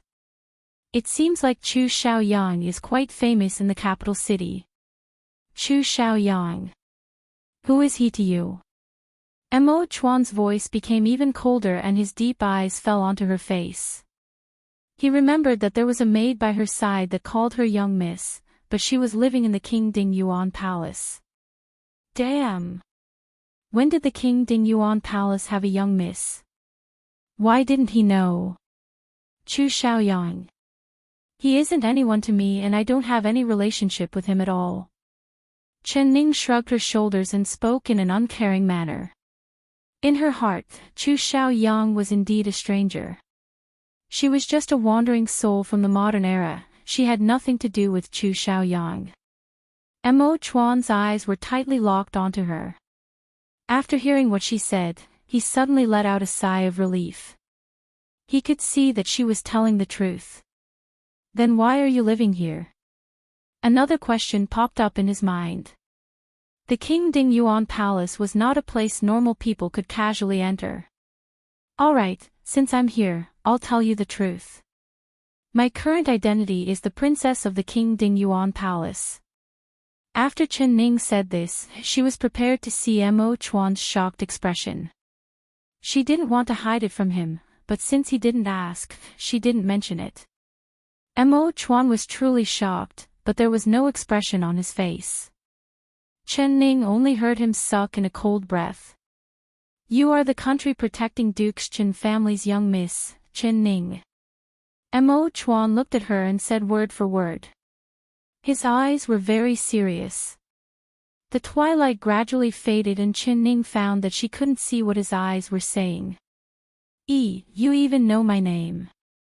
That's right, I'm Chen Ning. I never thought that I, Chen Ning, would become a well-known person. This is a happy matter worth celebrating. Chen Ning curled her lips and gave a self-deprecating smile. She knew that after she had caused such a scene in the wedding hall, she would definitely be spread all over the world. She was the one of the capital. Perhaps in the capital city, from the emperor to the beggars, there was no one that did not know that the King Ding Yuan Palace had a legal princess that was uglier than a female yiksha. But she did not care at all. The more people laughed at her, the more face Chu Xiaoyang lost. Mo Chuan suppressed the shock in his heart with great difficulty, but he still looked at her with a bit of disbelief. How could she be the rumored good-for-nothing idiot young miss? In his impression, he had never seen a woman who was more intelligent and pure than her. If she was an idiot, then all the women in the world were idiots. So, it was impossible. You aren't Chen Ning, he calmly said. Chen Ning smiled. She tilted her head to look at him and said in a funny voice, Chen Ning isn't a famous person, is there a need for me to pretend to be her? What benefit is there in pretending to be her? As for whether I am Chen Ning or not, won't you know after entering the palace? Chapter 199. After the guard checked the token, he happily let them in. Mo Chuan's footsteps unknowingly became heavy. His heart was heavy and he did not even notice that he was several steps behind Chen Ning. She could enter the palace as she pleased. What did this mean? It meant that what she said was true. She was the Ding Yuan princess, Chen Ning. Young Master Mo. Young Master Mo. He was lost in thought. Chen Ning had to call him several times before he came back to his senses. What's the matter? He slightly looked up with a deep gaze. Young Master Mo, do you have an alias or something else to call me? What do you mean? He knit his brows. Chen Ning said with a faint smile, it's like this. Young Master Mo, you are now my personal guard, so it's not appropriate for me to call you Young Master Mo. If I call you by your full name, it would be disrespectful. As an assassin, young Master Mo wouldn't want to reveal his real name to others, right? So, I think it would be better to call you by a name. This was also reasonable. Of course Mo Chuan did not want her to call him by his real name. He hesitated for a bit and said, I don't have an alias, so you can call me whatever you want. How can you call me so casually? Chen Ning rolled her eyes and said with a giggle, if you don't mind, how about I help you pick one? All right. He nodded in agreement. Then. How about I call you Xiao Hei? I see that you like wearing black clothes and your surname is Mo, so it's quite appropriate. She revealed a smile. Mo Chuan's face instantly turned dark. He was hoping that she would think of a different name for him, but... Xiao Hei. What kind of ghost was this? Xiao Hei, Xiao Hei.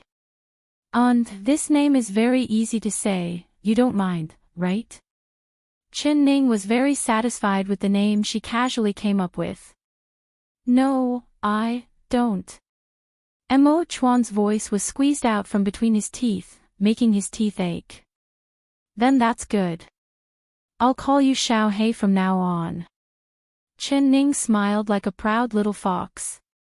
She couldn't help thinking of Chu Xiaobai. One of them was black and one was white, they really were a good match. Mo Chuan was too lazy to even say anything. He silently followed Chen Ning to the flowing cloud pavilion. God! Princess Consort, you're still alive. Princess Consort, this servant isn't seeing things, right? Is it really you? When Chen Ning appeared at the flowing cloud pavilion's door, Chun Tao and Xia Tao charged out at the same time. The two of them had teary eyes, and when they saw Chen Ning, their eyes almost fell out. Princess Consort, this servant heard that when you went out to ride a horse, something happened to you.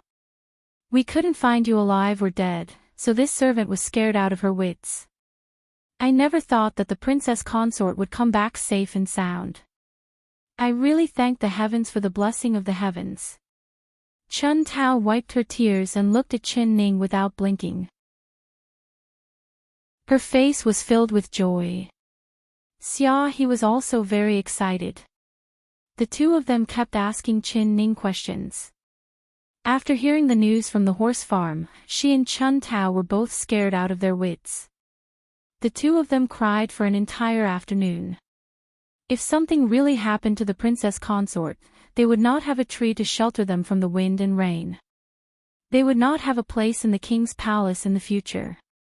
Adding in the fact that the two of them had been with Chen Ning for a long time, their feelings for Chen Ning became deeper day by day. The two of them felt sad for Chen Ning. All right, don't cry. Aren't I back in one piece now? Chen Ning patted the shoulders of the two maids to comfort them.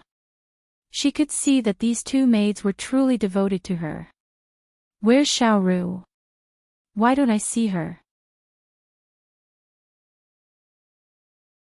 Chapter 200. Reporting to the Princess Consort, little sister Xiao Ru has been at the horse track the entire time. She said that she had to wait for you to come back, otherwise she wouldn't leave even if she died. Xia He said. Chen Ning's heart filled with warmth as she muttered, this silly girl. Xia He, go to the horse track and find Xiao Ru. Tell her that I'm fine and that she doesn't need to worry. Yes, Princess Consort. Xia He replied. When she was prepared to leave, she suddenly saw Mo Chuan in the shadows and was shocked. Ah! Where did this man come from? Who are you? She pointed at Mo Chuan and screamed out. Mo Chuan did not say a word and did not even look at her. His body released a cold aura that no one could approach. Xia He felt a chill run down her body and swallowed the curses she wanted to say back into her stomach. This man was too terrifying. Chun Tao, Xia He is my benefactor, he is the one who saved me. His martial arts are very good, so I asked him to be my personal bodyguard. You can call him Bodyguard Hei. Bodyguard Hei will live in the flowing cloud pavilion from now on, so you too have to be respectful to Bodyguard Hei. You're not allowed to be rude at all, do you understand? Chen Ning looked at the two maids with a serious expression and spoke in a deep voice. She did not want these two maids to offend Mo Chuan for no reason, otherwise they wouldn't even know how they died. Yes, Princess Consort. This servant understands. Chun Tao and Xia He replied in unison. The two of them secretly looked over at Mo Chuan at the same time. Seeing that he did not even look at them, they thought in their hearts, was he just a bodyguard? Even if he saved the princess consort, it wasn't anything special. What was there to be proud of? Chun Tao, go and arrange a place for bodyguard He to live in. He can live in the room next to mine. Chen Ning thought about it and felt that it was safer for Mo Chuan to live closer to her. The lips of the two maids couldn't help twitching as they looked at each other in blank dismay. Why aren't you going yet? Chen Ning looked up. Princess consort, this servant has something that I don't know if I should say or not. Chun Tao gathered her courage and carefully looked at Chen Ning. If it was before, she would not have dared to say it. But after being with Chen Ning for a while, she knew that Chen Ning was a reasonable person, so she gathered her courage. Say it. Chun Tao sneaked a peek at Mo Chuan and was immediately frozen by that cold aura. She quickly turned her head. Chun Tao's princess consort has a noble status. If a bodyguard lives in the princess consort's courtyard, this servant would be worried. She tactfully said. The princess consort has a noble status, and if a guard is placed in the princess consort's courtyard, this servant is worried that His Highness might mind. She tactfully said. What she was thinking in her heart was that the princess consort was too bold, not putting His Highness in her eyes at all. She had openly brought a male guard into the palace and even let him live in the room next to hers. Wasn't this just giving His Highness a hard time? She didn't know what to do. Even if His Highness did not like the princess consort, he would not be happy to see his legal wife living in the same courtyard as a male guard. Not to mention the fact that they all liked Chen Ning, secretly hoping that His Highness would change his mind and live in harmony with the princess consort. After all, His Highness was the princess consort's eternal home. Chapter 201. Wang. Princess consort. Chun Tao's mouth fell open in shock. Her heart felt that something was wrong, but she couldn't tell what was wrong. Could it be that the princess really didn't want to win His Highness' favor and love? This is the Flowing Cloud Pavilion. This princess has the final say here. Chun Tao, follow this princess' orders. Chen Ning's face sunk. Chun Tao's heart skipped a beat and she quickly agreed. She did not dare approach Mo Chuan and bowed to him from afar. Bodyguard He, please come with this servant. Bodyguard He. The corner of Mo Chuan's eyes twitched. He took a deep breath and decided that from today onwards, he would work hard to adapt to this new title. He glanced at Chen Ning and walked into the garden without saying a word. Chun Tao quickly sped up and chased after him. Chen Ning felt this was very funny. His back was straight and his steps were very steady, just like a proud crane. Interesting, she had actually brought back an assassin as a bodyguard. This was really interesting. Xiao Ru quickly returned to the Flowing Cloud Pavilion with Xia He. Once she saw Chen Ning, she burst into tears and threw herself into Chen Ning's embrace. She cried until her throat was blocked and she couldn't say a single word. Silly girl, what are you crying for? Aren't I perfectly fine right now? Not even a single strand of hair is missing. If you don't believe me, why don't you count it? Chen Ning smiled as she patted her back. She deliberately said this joke to tease her, but her heart was very touched. Xiao Ru raised her blurry eyes and sniffled as she said, "Young miss, this servant. This servant really thought that I would never see you again in this life." Woo, woo, woo, woo, woo. All right, stop crying.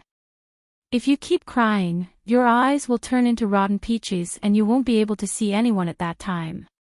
Hearing this, Xiao Ru quickly wiped her tears and said while sobbing, "This servant's eyes are not rotten peaches.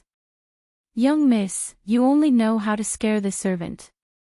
She circled around Chen Ning a few times and found that Chen Ning was not injured. Then she let out a sigh of relief and puffed up her cheeks. She bitterly scolded, "That bastard Highness. This servant hates him to death. He was a big bad guy without a heart. Young miss, if something really happened to you, this servant will not let that bastard highness go. She had personally seen Chu Xiaoyang whip the date red horses but, causing the young Miss Horse to jump over the fence. So she hated Chu Xiaoyang to the extreme. She no longer had any scruples with her words as she kept calling him a bastard highness. Chen Tao and Xia He were so scared that their faces turned white and they quickly covered Xiao Ru. Little sister Xiao Ru, you can't insult his highness like this. This is a great disrespect. If his highness hears of this, he will lose his head. I'm not afraid of losing my head. Chu Xiaoyang is a bastard, a big bastard. Xiao Ru's face turned red as she continued to curse.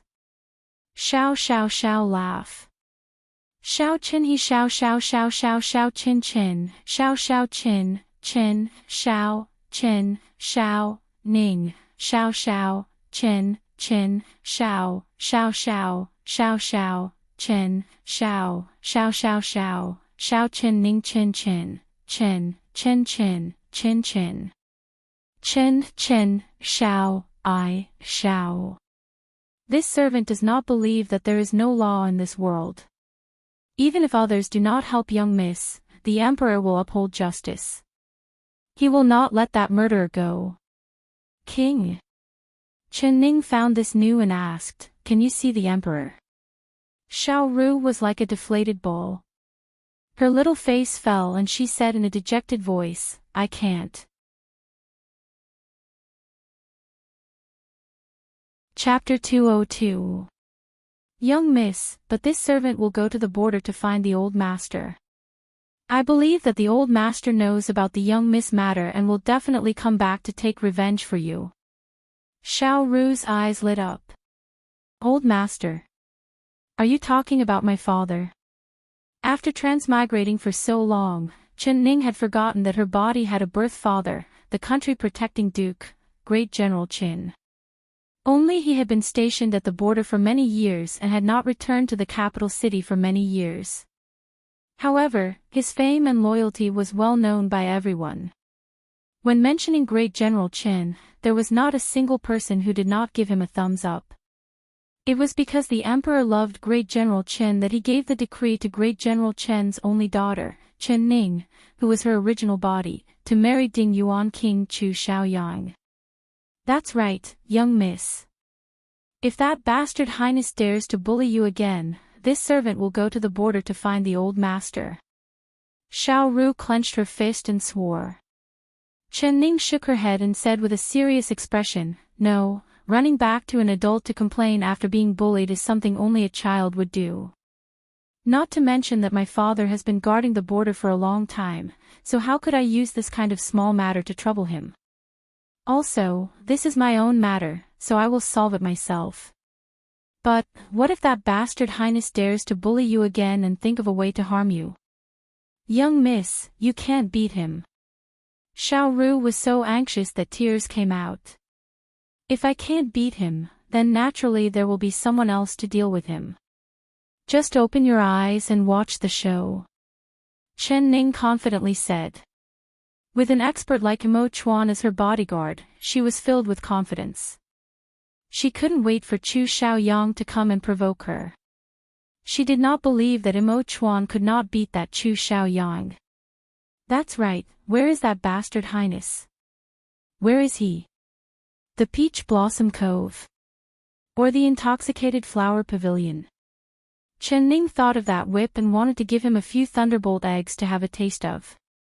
The three maids shook their heads and said, "This servant does not know." "All right, you've been tired all day, go and have a good rest." Chen Ning waved her hand.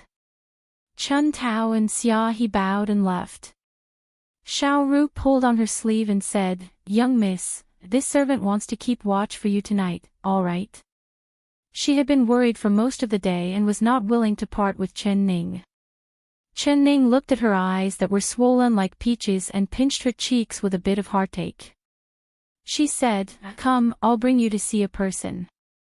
He saved me today, so when you see him, you have to be reserved for me and don't make a fuss, do you understand?" Xiao Ru pouted in an unconvinced manner. Young miss, this servant has always been very reserved and has never made a fuss. Xiao Ru looked at her with a smile. Xiao Ru, this servant has always been very careful. She pulled Xiao Ru's hand and walked to the side room. Before she could even knock on the door was open from the inside. Mo Chuan's tall figure proudly stood there.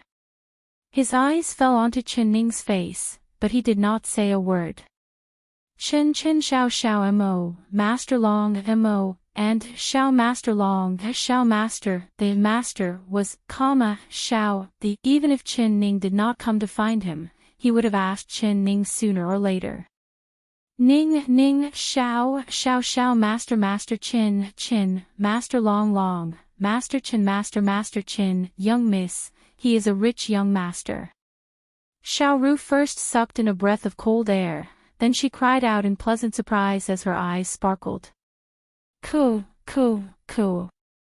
Chen Ning gave a few coughs. Chapter 203. Young miss, this servant never thought that the person who saved you would be young Master Money. This servant definitely won't be like this next time. Xiao Ru immediately came back to her senses and scratched her head in embarrassment. Xiao Ru, he is not surnamed Money. You're not allowed to call him a lot of money in the future. Chen Ning stared at Xiao Ru. Then what should this servant call him? Xiao Ru looked at Mo Chuan in curiosity. Mo Chuan's face was expressionless as usual. He is now my personal bodyguard and will live here in the future. You can call him Bodyguard He. Remember, Bodyguard He is my benefactor, so you have to be respectful to him. You're not allowed to be rude and you're not allowed to speak carelessly. Otherwise, I'll heavily smack your butt. Chen Ning's face turned serious. She knew that this girl's mouth was too fast and if she didn't warn her, she would spill everything to Mo Chuan, not caring if he was willing to listen or not. Yes, young miss. This servant understands. Xiao Ru stuck out her tongue. Although Chen Ning's words were harsh, she had grown up with the young miss, so she wasn't afraid. She looked behind Mo Chuan a few times. Qian. Oh, no, Bodyguard He, where is that Xiao Si by your side? He didn't come with you. Mo Chuan's eyes sparkled and he looked at Xiao Ru with interest. You want to see him?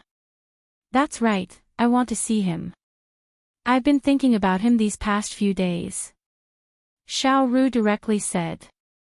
Although the young miss said that the fox Xiao Si was not a good person, she would often dream of Xiao Si's crescent moon-like eyes when he smiled.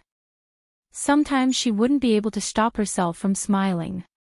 Chen Ning couldn't help scolding, Xiao Ru, you have to be reserved. Do you understand being reserved?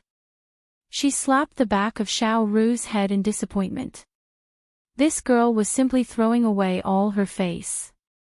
Mo Chuan's eyes flashed with a smile and he seriously nodded to Xiao Ru. All right, I'll have him come see you. All right. Can I see him tomorrow? Xiao Ru opened her eyes wide in surprise. Chen Ning wished she could kick Xiao Ru back into her mother's stomach. Go to sleep for me. If you dare say another word, I'll cut off your tongue. She grabbed Xiao Ru's ear and threw her out without saying a word. She patted her hands and turned to close the door. Then her ears fell silent. I'm sorry, this girl of mine is short-sighted and speaks without thinking, so please don't take offense. As for what she said about wanting to see Xiao Si, that is pure nonsense. You don't have to take it seriously, you definitely don't have to take it seriously. Mo Chuan stared at her and his eyes were filled with an expression that she could not understand. You don't like Xiao Si? He suddenly went straight to the point. Chen Ning was caught off guard and blurted out, that's right. As soon as the words left her mouth, she regretted it so much that she wanted to bite off her tongue. This Mo Chuan actually used this trick to trick her. Like master like servant, Xiao Si must have learned this from his master. Why don't you like Xiaoxi? Chen Ning steeled her heart. Since she had already said it, she might as well say it. Chapter 204. Cool. Mo Chuan suddenly covered his mouth and gave a low cough. This girl's words were really direct, but it made sense. Alright, then I won't tell Xiaoxi. I'll let him continue to be a rock on that street. He softly said. Hearing this, Chen Ning suddenly felt sympathy for Xiaoxi. He actually had this kind of unscrupulous master, he really was too unlucky. That's right, if you lack anything or have any dissatisfaction, just tell me. I'll have the maids prepare it for you. Mo Chuan indifferently nodded, but his dark as ink eyes were still staring at her.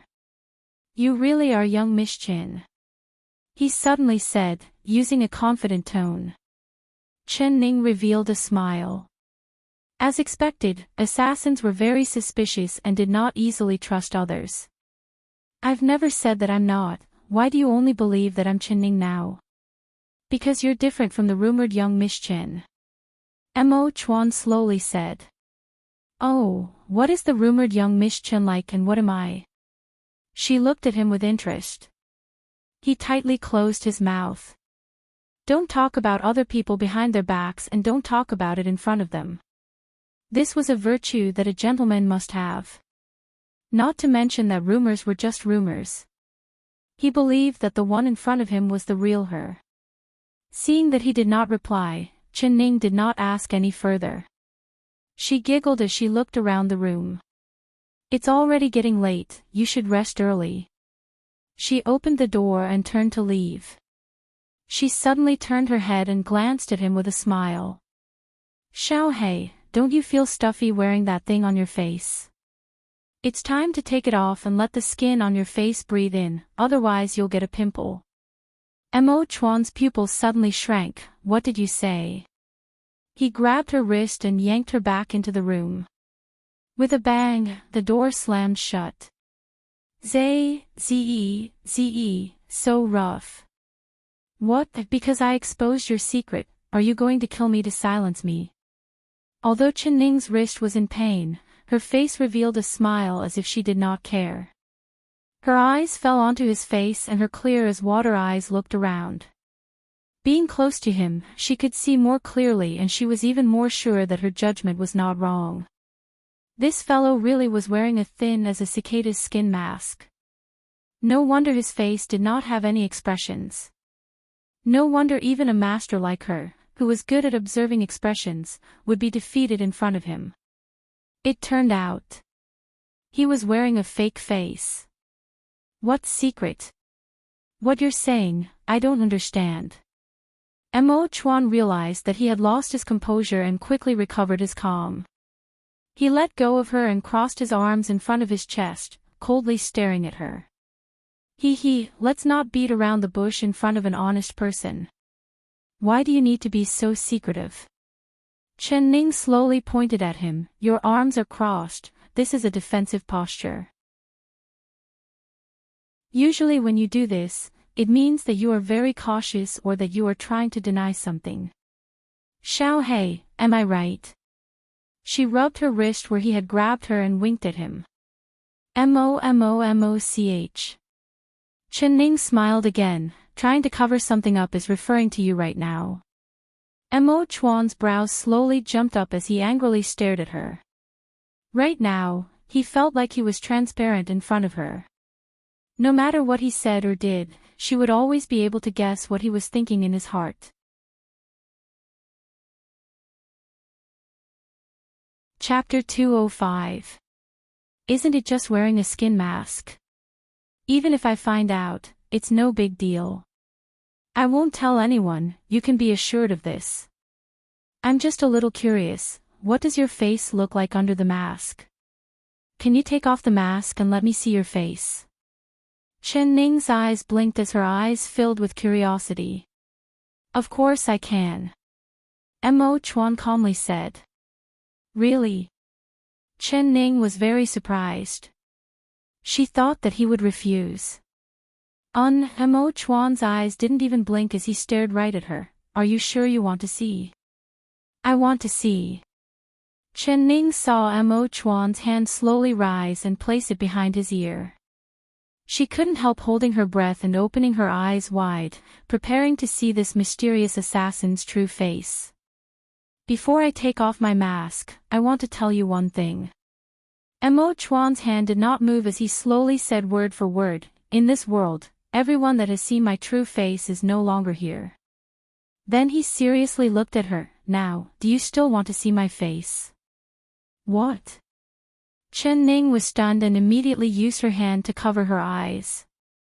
I don't want to see it, I don't want to see it. Actually, your true face isn't that good to see. I'm afraid that I'll have nightmares after seeing it, so I'll go back to sleep. Xiaohei, it's getting late, you should also rest. She covered her eyes with one hand and opened the door with the other. She quickly left and slammed the door shut. So dangerous, so dangerous. That damn Emo Chuan, he only knows how to scare people. She patted her chest, her heart still beating a bit fast. In the room, Emo Chuan's right hand slowly came down from his ear and his lips couldn't help curling into a smile. Interesting, this girl was truly interesting. He suddenly had a bit of anticipation for his future. Although there were still many doubts in his heart and many questions he wanted to ask, he was not in a rush. The days he would be with her were still long. Emo Chuan slowly walked over to the bed and sat cross-legged on it. He did not lie down to sleep, rather he closed his eyes and began to circulate his internal energy. He channeled a mouthful of inner breath into his dantian. His mind wandered and his mind was in sync with his spirit. He felt that his inner strength was dense and endless. Reaching this realm, even if there was a falling leaf in a 1-mile radius, it would not be able to escape his eyes and ears. Ta! A soft sound came from the silent night. Emo Chuan's ears perked up and he opened his eyes. This was the sound of someone's feet landing on the roof tiles. Moreover, that person's qigong was excellent, landing almost noiselessly. If it wasn't for the fact that he was concentrating on circulating his qi, he probably wouldn't have been able to detect it. He quickly found that the sound was coming from where he was. Could it be? Emo Chuan knit his brows. His whereabouts had always been hidden, so he shouldn't have been discovered. Oh, I understand. The person who came was not looking for me, but me, who lives in the next room. Sure enough, he heard footsteps that lighter than cat steps heading towards Chen's room. Sure enough, he heard a cat steps heading towards Emo Chen walking. With him here, who would want to harm her? Emo Chen. Emo Chuan's expression did not change as he quietly stood up, not making a single sound. He could hear that this person's qigong was very high and his internal energy was not bad, but compared to him, it was not just a little bit inferior. Chapter 206.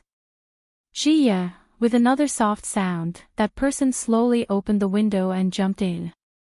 Flower thief. This was the first thought that entered Emo Chuan's mind. He didn't even think as he opened the window and jumped in. He was no longer in his room, but rather in Chen Ning's room. Looking up, he saw a white-clothed figure holding a bamboo basket in his hand, slowly walking over to Chen Ning who was lying on the bed.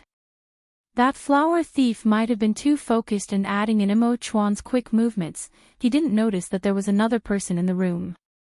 Chen Ning didn't like sleeping with curtains, she always felt it was stuffy.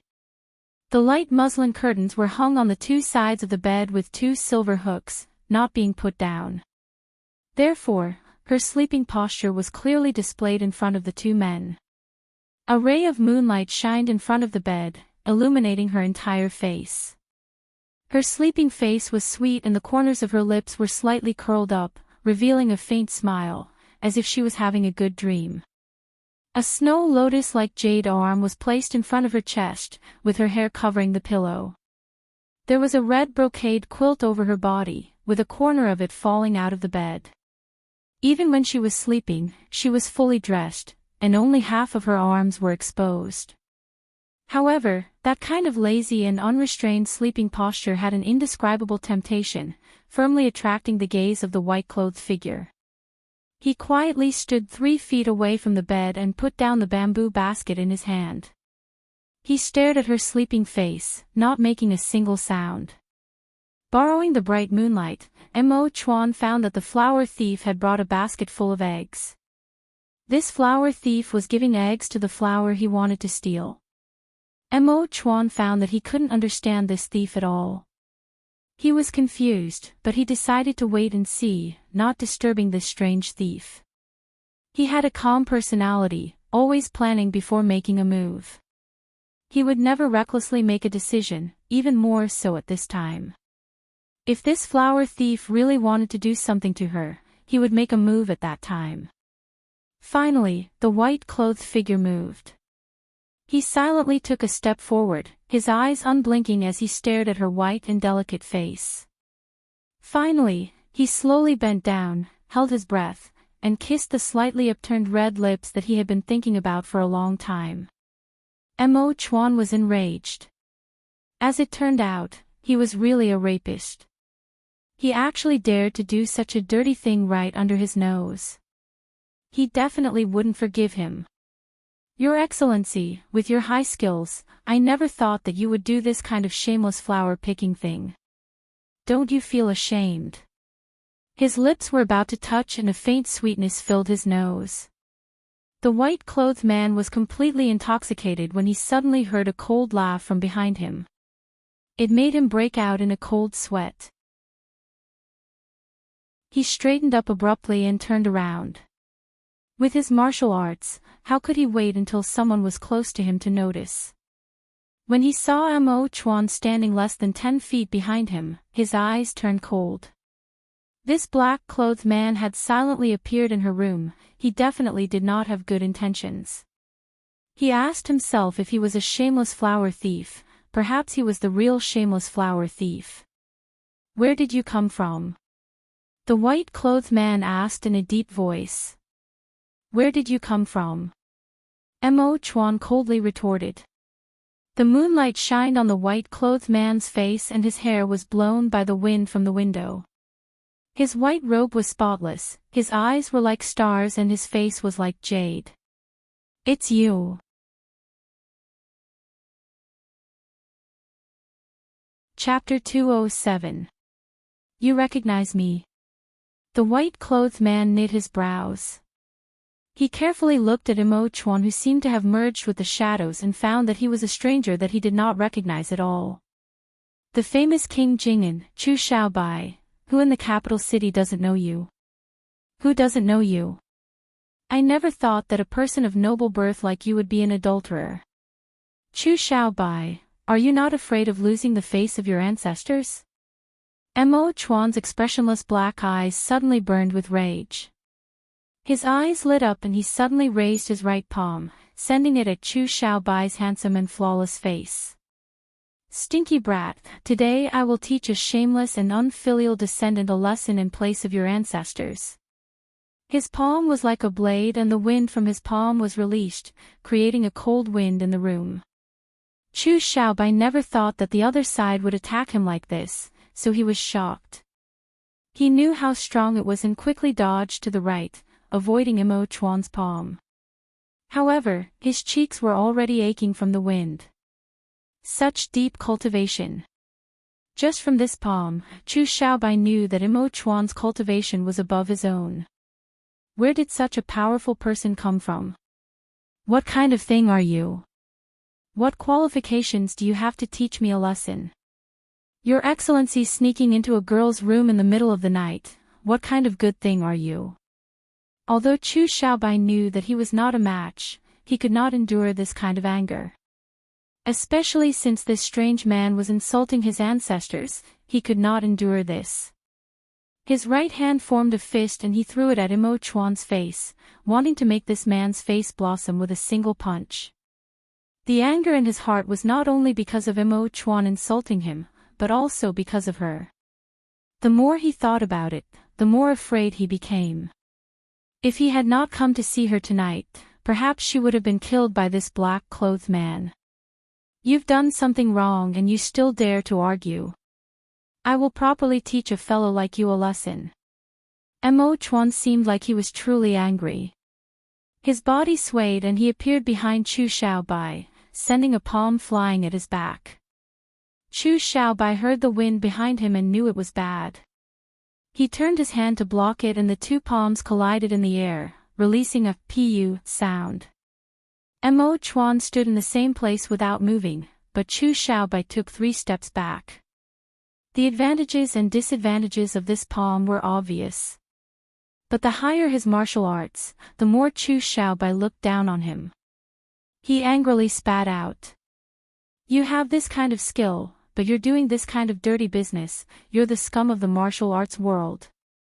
Slander, baiting back, you're the true scum. Their eyes met in the air, sparks flying, you stare at me, I stare at you. After the two of them finished glaring at each other, they began to fight again. Wind from their palms rose up in all directions, creating whistling sounds. With a pa sound, Chu Xiaobai couldn't dodge in time and his right cheek was slapped by Mo Chuan. It was so painful that he let out an I-O sound. Mo Chuan's SS, like he was stunned. Mo Chuan's his look. Mo Chuan's like he was. Don't pretend to be kind here. He's with M-O-S-S-S-S, M-O Shueshao Chuan Chuan M-O, S-S-S-C-H-S-S, stinky brat, you dare hit me? M-O Chuan was also angry. His fists tightly clenched and his eyes seemed like they were about to spit out flames. I'm hitting you. Chu Xiaobai gritted his teeth. His palms crossed as he charged forward. Chapter 208. Chen Ning was in a daze from her sleep, but she was finally woken up by the sound of fighting. She heard the sound of wind blowing in the room and couldn't help muttering in a suspicious voice, "Is there wind?" When she opened her eyes, she saw 2 figures, one white and one black, dashing and dodging around her room like butterflies, fighting fiercely. Is this a martial arts movie? She rubbed her eyes, thinking that she was dreaming and had returned to the modern era. Mo Chuan and Chu Xiaobai's movements were very fast, so fast that she couldn't even see their faces. After a while, she finally recognized them. Hey, the two of you, stop fighting. Tell me what's going on first. She sat up on the bed and looked at the 2 people fighting. She felt that it was interesting. Mo Chuan and Chu Xiaobai's eyes were red. They were fighting in full swing, forgetting everything around them, so they didn't hear what she said at all. Pang, pang, pang. Paw, paw, paw. Fists and feet clashed and the 2 of them were hit by each other's fists and kicks. It was a good thing their internal energy was deep, so they only felt a bit of pain and didn't receive any internal injuries. The 2 of them were in pain as they both jumped back. They stared at each other and then began to fight again. Chen Ning felt a headache just watching this. Looking at the 2 of them, were they going to fight to the death? Did these 2 know each other before? Did they have a grudge? Chen Ning rubbed her forehead that had a headache. She was thinking of how to separate these 2 fellows who were fighting like chickens. These 2 fellows were too fast and she couldn't even see them clearly. If she rushed forward to stop them, she would just be sending herself to death. She lifted a large vase on the shelf and forcefully threw it to the ground. A quang dang sound rang out. Like a clap of thunder, the 2 people who had been blinded by anger were instantly awakened. The 2 of them slowed down at the same time and then they both jumped back, maintaining a certain distance. But they still stared at each other, neither of them willing to admit defeat. Paw! Paw! Paw! Chen Ning began to clap for them with a smile. Xiao Bai, Xiao Hei, good martial arts. What happened? Mo Chuan and Chu Xiaobai were stunned. The two of them looked at Chen Ning and asked at the same time, you know him? After asking, the two of them glared at each other and snorted loudly at the same time. Chen Ning angrily glared at the two of them. Of course I know him, I know both of you. She walked in between the two of them and looked at them. Both of them were in a sorry state, with footprints all over their clothes. Although Mo Chuan was wearing a human skin mask, Chen Ning could see it with a single glance. His chin was swollen, turning blue and purple, as if it had grown a bit. He must have taken a vicious punch from Chu Xiaobai. As for Chu Xiaobai, he looked even worse than Mo Chuan. There were 5 red and purple finger marks on his handsome right cheek. It looked like he had been hit by Mo Chuan's 5-finger mountain. This Mo Chuan did not hold back at all. Which one of you can tell me why you're fighting? Also tell me, why are you in my room in the middle of the night? Is there a treasure in my room and you're here to find it? Chen Ning raised her brows and found a chair to sit down, waiting for the two of them to speak. Humph. He wants to take advantage of you. Humph. He has bad intentions. Mo Chuan and Chu Xiaobai spoke at the same time. Chen Ning was confused.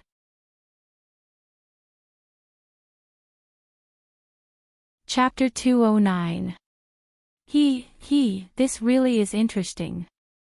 Chen Ning raised her brows and found that Mo Chuan and Chu Xiaobai had turned their necks to the side. No one looked at the other and they were both filled with anger. It was like 2 angry children. She guessed that if she hadn't suddenly woken up, wouldn't the two of them have fought to the death? What kind of grudge did they have? AI, can you tell me one by one? Xiao Bai, tell me, what are you doing here? Why are you fighting with Xiao Hei? Chen Ning turned to look at Chu Xiaobai. Chu Xiaobai angrily turned his head and glared at Mo Chuan. This fellow is called Xiao Hei. Where did he come from? He snuck into your room in the middle of the night, he must be plotting something. You really are a lecherous demon, actually complaining first. It was clearly you who snuck into a girl's room and wanted to take advantage of her. Mo Chuan crossed his arms and gave a cold laugh. You're speaking nonsense. Who's the lecherous demon? When did I take advantage of her? Chu Xiaobai's face turned red, but he did not dare look at Chen Ning with a guilty conscience. Do you take me for a blind man? If I hadn't stopped him in time, Miss Chen, you would have already been taken advantage of by this brat. Mo Chuan gave a cold laugh. Nonsense. I wasn't taking advantage of her, I was. I saw a mosquito and wanted to help her kill it. Chu Xiaobai stubbornly said, but his heart was still beating fast. It's over. If Chen Ning knew that he had secretly kissed her while she was asleep, she would definitely be angry at him and ignore him. So he couldn't admit it, he wouldn't admit it even if he was beaten to death. Hearing this, Mo Chuan looked up into the sky and gave a laugh. His eyes were filled with ridicule. Funny, this really is funny. When did mosquitoes appear in the middle of March? Are you trying to turn into a mosquito and suck the blood on Miss Chen's face? You. Nonsense. Chu Xiaobai was speechless, so he could only deny it. But with the two of them arguing, Chen Ning had already understood what was going on and she couldn't help laughing. So it was like this. She looked at Chu Xiaobai and saw the embarrassed look on his face. Her eyes swept over and fell onto the basket beside the bed. There was a basket full of eggs and she knew what was going on. It seemed like Chu Xiaobai had sent her eggs in the middle of the night and Mo Chuan had thought he wanted to take advantage of her, causing a world war. It was a good that there wasn't a river of blood. Don't look at how silent Mo Chuan was normally, treating his words like gold, but his mouth was truly powerful. Chu Xiaobai was at a complete disadvantage when arguing with him. Chen Ning's eyes began to roll. She was not angry with Chu Xiaobai because she knew that he would not do anything to her. If he really wanted to take advantage of her, he had plenty of opportunities. Why would he wait until now? Mo Chuan must have. Actually, it's all a misunderstanding. Both of you are my friends. It can be said that no discord, no concord. Why don't we get to know each other again and turn enemies into friends? Chen Ning giggled as she prepared to resolve the conflict between the two of them. Actually, it wasn't a big deal at all. Tell me first, who is he? Why is he here? You said he's called Xiao He.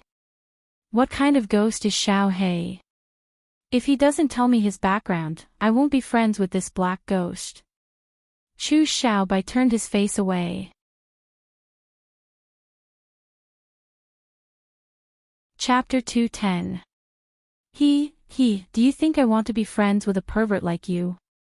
I am a man, I can go up to the heavens and down to the earth. If you want to be friends with me, you are not worthy at all. Mo Chuan gave a cold laugh. When his mouth became poisonous, it was even more poisonous than arsenic. Chu Xiaobai gave an angry laugh. He turned around and stared at Mo Chuan with eyes filled with flames. Only talking and no action, black ghost, you really know how to boast. If you're really a hero, let's see who's the real deal. Do you dare to go out and have a match with me?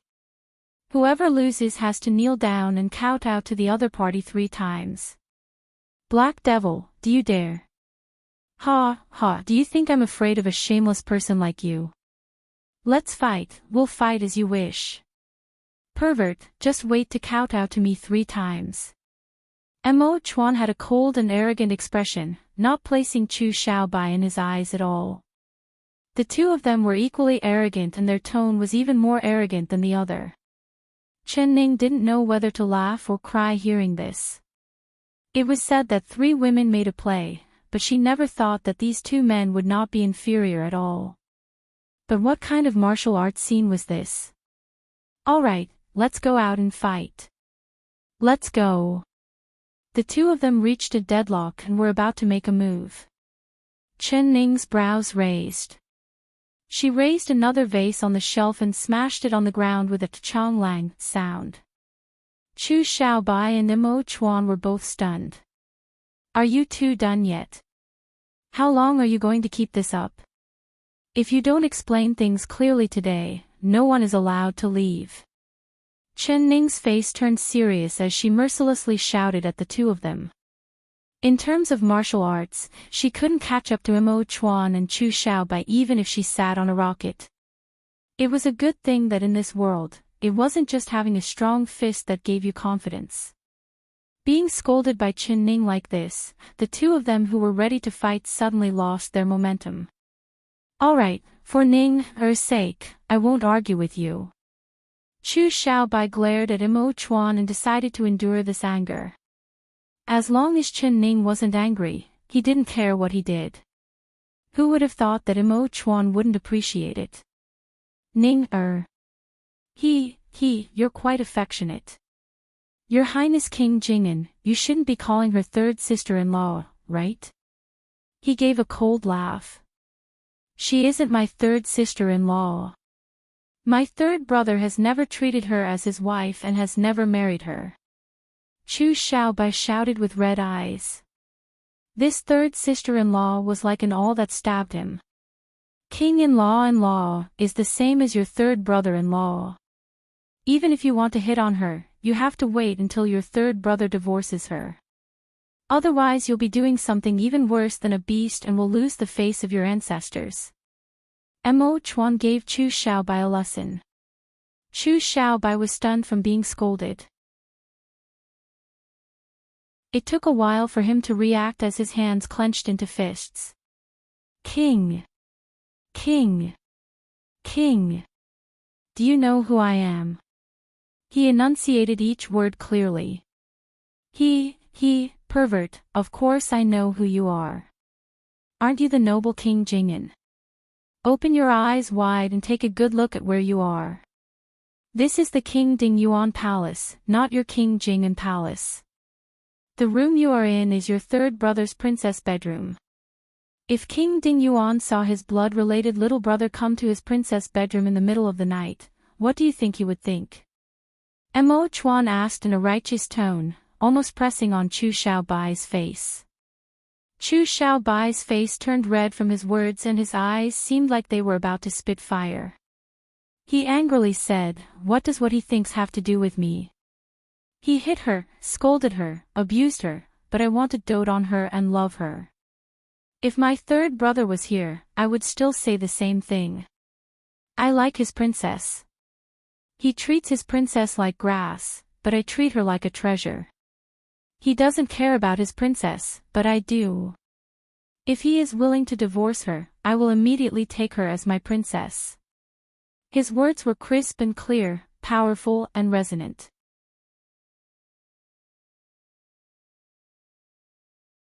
Chapter 211. Even Chu Xiaobai never thought that he would say everything he had hidden in his heart like this, without any hesitation at all. Damn! Why did he not hold back at all? She would laugh at him and reject him. In the future, he wouldn't be able to be a human in front of her. Chu Xiaobai wanted to bite off his own tongue. His face turned blood red and he did not dare look at Chen Ning's face at all. If there was a hole in the ground right now, he would have jumped in without any hesitation. He wanted to jump out the window, but he couldn't bear to. His heart was still filled with anticipation, waiting for her response. Xiaobai, you. Chen Ning bit her lips. She wanted to say something, but she didn't know what to say. Her heart was rolling with waves of heat, and that heat wave rushed into her eyes, making her have an impulse to cry. She always knew that Chu Xiaobai liked her, but she never thought that his feelings for her would be this deep. Her heart was filled with excitement and she could not help feeling touched. Mo Chuan tightly closed his mouth and his thick brows knit together, not saying a single word. Chu Xiaobai's confession was like a heavy hammer that slammed into his heart. His heart felt heavy and even his breathing became heavy. The atmosphere, which was originally tense and on the verge of breaking out, suddenly quietened down. The room was so quiet that a pin drop could be heard. Chen Ning, Chu Xiaobai, and Mo Chuan did not make a sound. They could only hear their breathing becoming a bit rushed. It was clear that their hearts were not calm. About that, Miss Chen, just pretend that I didn't say anything tonight. No, just pretend that I never appeared tonight and never came here. I'm leaving. Chu Xiaobai felt like he had waited for 10 years, but he did not hear Chen Ning's response. His heart filled with disappointment and pain. He felt like he did not have the face to appear in front of her again, so he jumped out the window. With a white flash, he had already jumped onto the roof. Like a white cloud, he floated further and further away, disappearing without a trace in the blink of an eye. Xiaobai. Chu Xiaobai's movements were just too fast. When Chen Ning wanted to chase after him, he was already far away on the roof, not even hearing her call. Chen Ning stomped her foot. This Xiaobai, why was he so impatient? Couldn't he wait a bit longer? She still had things to tell him. Now that he had left, he didn't know if he would come back. If he misunderstood that she didn't like him, he might never appear in front of her again. Little Black, your qigong is good, can you help me chase him back? I have something very important to tell him. Chen Ning sincerely looked at Mo Chuan. She knew that if Mo Chuan was willing to chase, he would definitely be able to catch up. Mo Chuan's eyes were as dark as ink with a glow that she couldn't understand. He gave a soft snort from his nose. Why should I chase after him? It wasn't easy for me to scold him away. It's good that he's gone. He'd better never appear again, or I'll beat him up every time I see him. After he finished speaking, he leapt out of the window. A black shadow flashed, and he was also on the roof.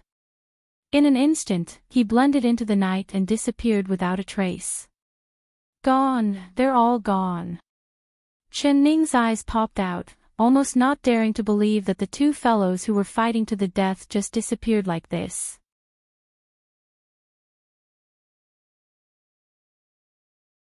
Chapter 212. A Quang Dang sound rang out. Chen Ning was stunned.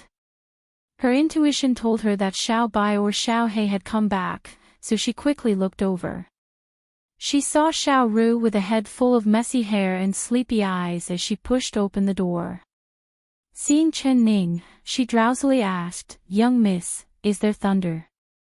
This servant seems to have heard the sound of thunder. "What leg did you say you wanted to break?" Chen Ning didn't know whether to laugh or cry. She stared at Xiao Ru and said with a serious face, "If you don't go back to sleep, I'll break your dog leg." After saying this, she forcefully closed the window and bolted it. The next morning, before Chen Ning could even open her eyes, she was woken up by a scream. "Ah! Young miss, did your room get robbed?" No wonder this servant heard the sound of thunder and wind in the middle of the night. It was because the thunder came straight into the room.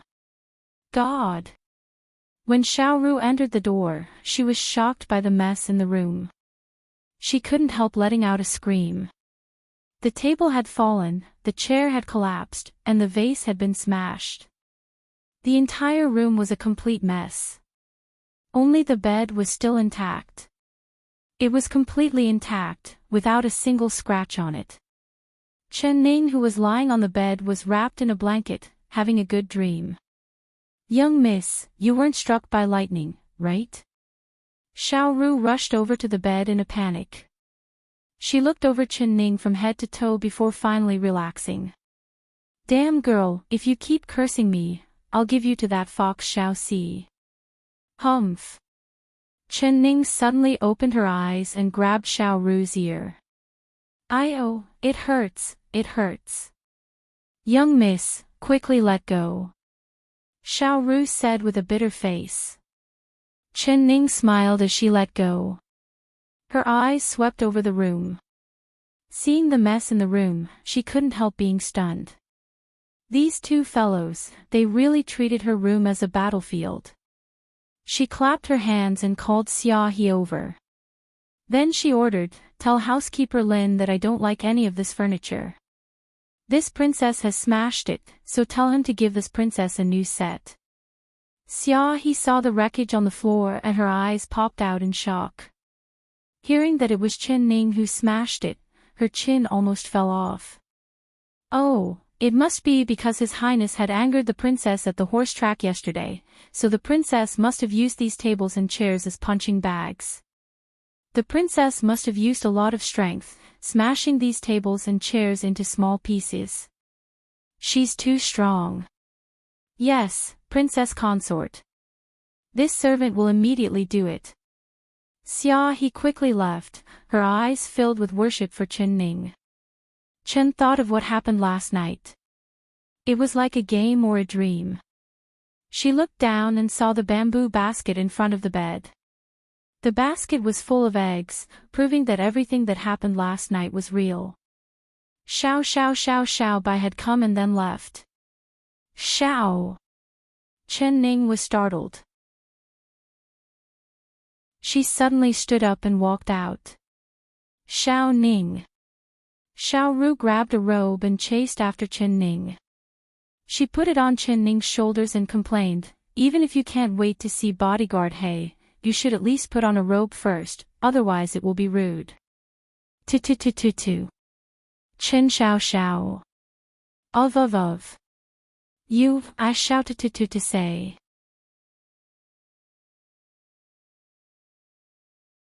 Chapter 213. Xiao Ru tied Chen Ning's belt and continued to nag, "Young miss can be assured, this servant won't tell anyone, not even Chun Tao or Xia He. This servant just wants the young miss to be happy." Who cares about his highness or not, as long as he is loyal to the young miss, even if he is a guard, it's fine. Chen Ning didn't know whether to laugh or cry. Xiao Ru, which eye of yours sees that I treat bodyguard He differently, She curled her lips into a smile that wasn't a smile. Xiao Ru suddenly stopped talking and looked at Chen Ning in a daze. You're right, I indeed don't like Chu Xiaoyang, but I also don't like bodyguard He. In the future, stop messing around with me. I don't need to worry about no one wanting your young miss. She suddenly heard Xiao Bai's confession last night. She revealed a faint smile to Xiao Ru. Her smile was bright and her eyes sparkled. Xiao Ru blurted out, young miss, you look really good when you smile. Shoo, shoo, shoo, stop flattering me.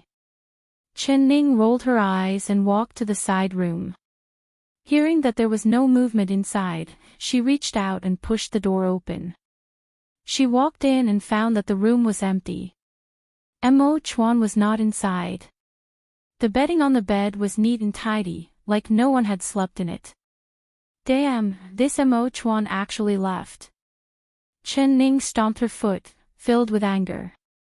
Didn't he say he would keep his word? Could it be that Mo Chuan was an assassin and his words were like farts? If Chu Xiaoyang came to find her, how could she deal with him with her mediocre martial arts? Just as she was feeling vexed, bad news came one after another. Young miss, His Highness. His Highness is here. Chun Tao panted as she ran in with a strange expression on her face. Because she didn't know if she should report the good news or the bad news. When His Highness appeared before, it was like seeing a golden phoenix fall from the sky, filled with nobility. But His Highness had been coming to the Flowing Cloud Pavilion a bit too often these past 2 days, but every time he left the Flowing Cloud Pavilion, his face would be as ugly as if he had eaten shit. It was clear that he had been bullied by the princess consort's side. The princess consort never gave His Highness a good expression. Since it was like this, she hoped that His Highness would not appear again. Otherwise, the two of them would become even worse and it would make things hard for the servants. Especially since she was feeling very guilty today. The princess consort had just brought back a man last night and His Highness had come early in the morning. It was clear that he was here to question the princess consort. Oh. His legs belong to him, he can come if he wants. Do you want this princess to go out and greet him? Chen Ning raised her brows. She had already expected that Chu Xiaoyang would come looking for her because there was no such thing as an impenetrable wall. The matter of her bringing a man into the Flowing Cloud Pavilion would eventually reach Chu Xiaoyang's ears. The entire palace was filled with Chu Xiaoyang's eyes and ears. The 2 guards that let them in yesterday would definitely report this news to Chu Xiaoyang. Yang had waiting here to come, he. Xiao Qinchin Umo came here later than she had expected. It would be great if Mo Chuan was here. Now that Mo Chuan was gone, she felt like she was alone. What would she do if this despicable man used violence on her? Chen Ning's eyes turned and she quickly returned to her room. She opened the wardrobe and grabbed 2 thunderbolt eggs and placed them in her pocket. If it really didn't work, she could only stake it all on one throw. It was better than waiting for death.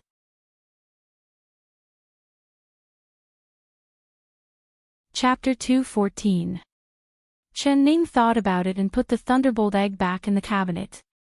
Then she grabbed some makeup and smeared it all over her face before slowly walking out of the room. She bumped into Chu Xiaoyang. She looked up and lazily gave him a greeting. Yo, what kind of wind blew your highness here this early in the morning? The early morning sun shined down on her body. She had a head of long blue hair that reached her waist, making her waist look even more slender. Each strand of hair was shining. Her posture was lazy and her voice was soft. It had an indescribable charm to it, making one's heart skip a beat. Chu Xiaoyang's heart skipped a beat. When his eyes fell onto her face, his brows deeply knit together. He turned his head away in disgust and gave a cold snort. Yo, your highness is quite angry after waking up. Was little sister not serving you well enough last night? Your highness should understand little sister. She is a person with a body, she can't withstand your storm. Although you are a man, you should know how to be gentle. Chen Ning pursed her lips and said with a smile. The surrounding people all took in a cold breath. The three maids all lowered their heads with red faces, not knowing what to do from this embarrassment. They were all shouting in their hearts, God, the princess consort really has a big mouth, daring to say anything. This kind of words is enough to make people die from embarrassment. Chen Ning, are you still a woman? Chu Xiaoyang glared at her, filled with anger. He did not dare believe that there was this kind of woman in this world that would actually say such bold and presumptuous words. Whether I'm a woman or not, can't your highness tell? Your eyes must be for breathing. Chen Ning giggled as she looked up, looking at Chu Xiaoyang. She found that Chu Xiaoyang was still wearing the same black clothes from yesterday, but it was now gray, like it was covered in dust. His eyes were bloodshot and he had a tired expression, like he had not slept at all. You! Chu Xiaoyang was so angry that he gritted his teeth. He suppressed the anger that had rushed to his head with great difficulty and said in a cold voice, Chen Ning, why aren't you dead yet? Is your highness disappointed that I'm not dead?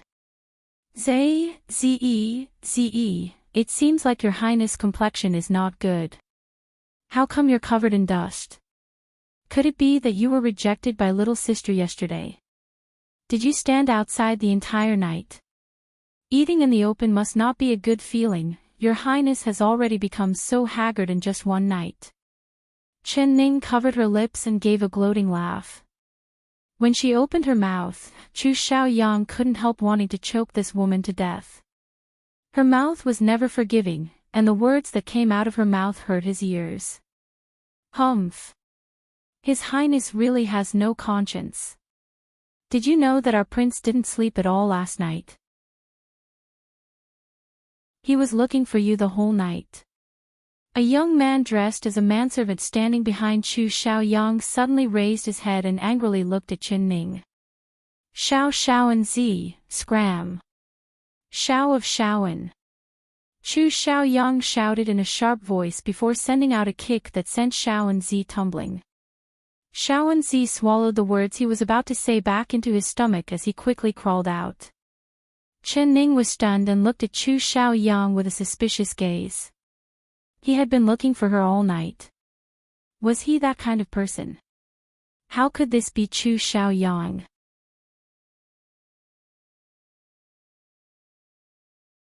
Chapter 2:15. Chen Ning was stunned for a second before her lips curled into a cold smile. Just a moment ago, she was still a little touched, but then she understood. I heard that His Highness has been looking for me all night. She suddenly raised her brows and slightly leaned in close to him. The sunlight was bright, but it could not hide the glow in her eyes.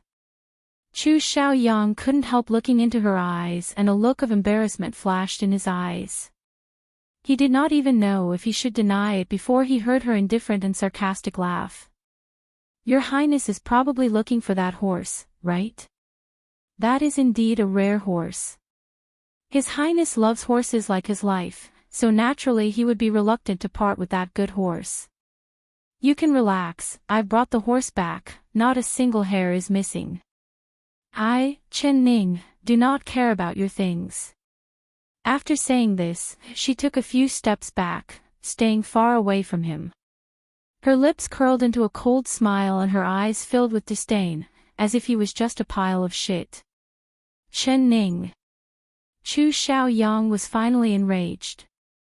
He suddenly moved forward and grabbed her wrist, making her wrist bones crackle. Her brows knit together in pain, but she did not make a sound. Her eyes looked down and she did not look at him. That stubborn look made him even angrier. He grabbed her chin and forced her to look up, but she still did not look at him. Her long and curled eyelashes gently trembled, just like a butterfly's wings. This was the first time he found that her appearance was not without merit. Her eyes were very beautiful. This king's things, do you really care about them like this? You don't care about anything. He gave a cold laugh and his eyes turned cold. He slowly said, you don't care about this king's horse, you don't care about this king's princess golden crown, so you don't care about this king either? Do you believe that this king won't immediately divorce you? It's over, it's over. His Highness was truly angry this time. The servants present all held their breaths as they stared at this scene with wide eyes.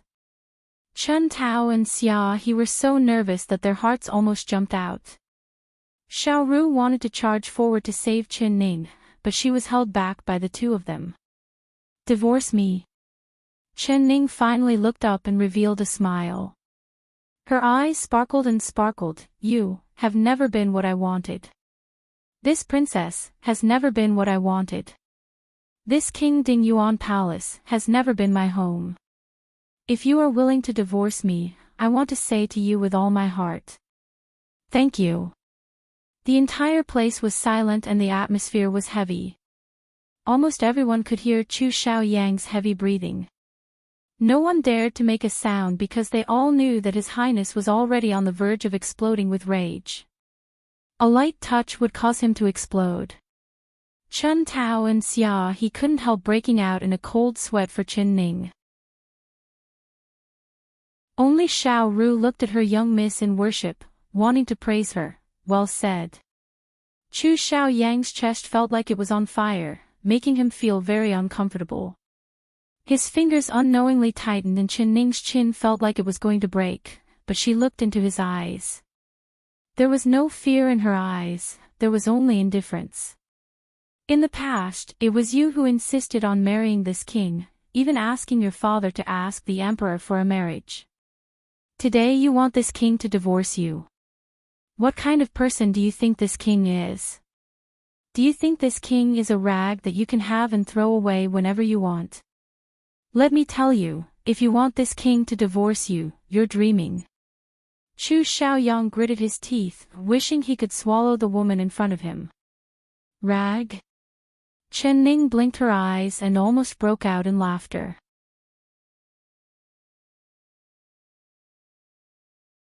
Chapter 216. In fact, he was no different from a rag in her eyes. Moreover, it was a rag that Chen Baiyun had used before, so she did not care about it at all. Even if this rag touched her, she would feel dirty. Alright, you are the king, so you have the final say. Whatever you want to do is up to you. If you feel like I'm an eyesore to you and little sister Baiyun, you can give me a divorce letter and I will immediately leave this place. Yeah. Your Highness, you're not willing to divorce me. Could it be that you like me? Chen Ning suddenly charmingly winked at Chu Xiaoyang. Chu Xiaoyang's eyes swept over her painted clown face and his heart filled with annoyance. He forcefully pushed her away and coldly said, like you. Only if this king becomes blind. Perhaps you'll become blind one day. Chen Ning whispered in a low voice. Then she raised her brows and smiled at Chu Xiaoyang as she said, Your Highness has been running around the flowing cloud pavilion these past few days. Aren't you afraid of little sister Baiyun being jealous? Chu Xiaoyang took a few deep breaths and the anger he had been provoked by Chen Ning slowly calmed down. He remembered his goal for coming here and the anger he had just calmed down once again surged up. Who is that man? His eyes were cold and filled with a monstrous amount of anger. Man? What man? Chen Ning blinked and asked despite knowing the answer. Stop pretending, it's the man you brought into the flowing cloud pavilion. Chu Xiaoyang was filled with rage. His eyes turned red and he looked like a man-eating lion. He did not sleep at all and had searched the capital city for an entire night with his servants, but he had found nothing. He never thought that when he returned to the palace, he would hear a piece of news. Not only was the Princess Chen Ning not dead, she had openly brought a black-clothed man into the palace and into the flowing cloud pavilion. Moreover, she did not come out for an entire night. His face was expressionless, but his hands were tightly clenched into fists. The veins on the back of his hands popped out and he did not stop at all as he charged at the flowing cloud pavilion. "So your highness came to the flowing cloud pavilion to find a man?" Chen Ning pursed her lips with a smile. Her eyes sparkled as she looked at him with a smile. "It's a pity I'll have to disappoint your highness. The only man in the flowing cloud pavilion is your highness. Could it be that your highness came here on his own?" He, this is interesting." Chu Xiaoyang was so angry that his hair stood up. He loudly roared out, "Chen Ning, don't think that this king doesn't dare to hit you. If you don't hand over that man, this prince will take your life. My life is right here and you can take it whenever you want. However, if you want a man, I can only say sorry, the flowing cloud pavilion doesn't have any men." Chen Ning calmly said this. She was filled with confidence and her last sentence had a double meaning. It was a pity that the enraged Chu Xiaoyang could not hear it. He gritted his teeth and said, "All right, just you wait. If this king finds that man, then you can all die together." He strode forward and searched the rooms one by one. His movements were as fast as a gust of wind. "Humph, how boorish. You used so much strength and you still have the nerve to say that you don't hit women." Chen Ning rubbed her chin that was hurting from Chu Xiaoyang's grip and complained. Her voice was not loud, so she believed that Chu Xiaoyang could hear her. She didn't have the patience to wait for him, so she found a flower stand and sat down. After a while, Chu Xiaoyang came out with a dark face and an expressionless face. She was right. Other than him, there was no man in the flowing cloud pavilion. He had searched all the rooms, but there was not a single trace of a man living here.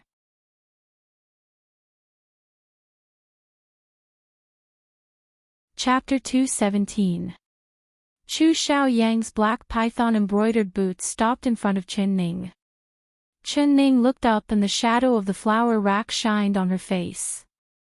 Her eyes sparkled as she smiled and squinted her eyes. "Your highness is tired, do you want to rest for a bit?"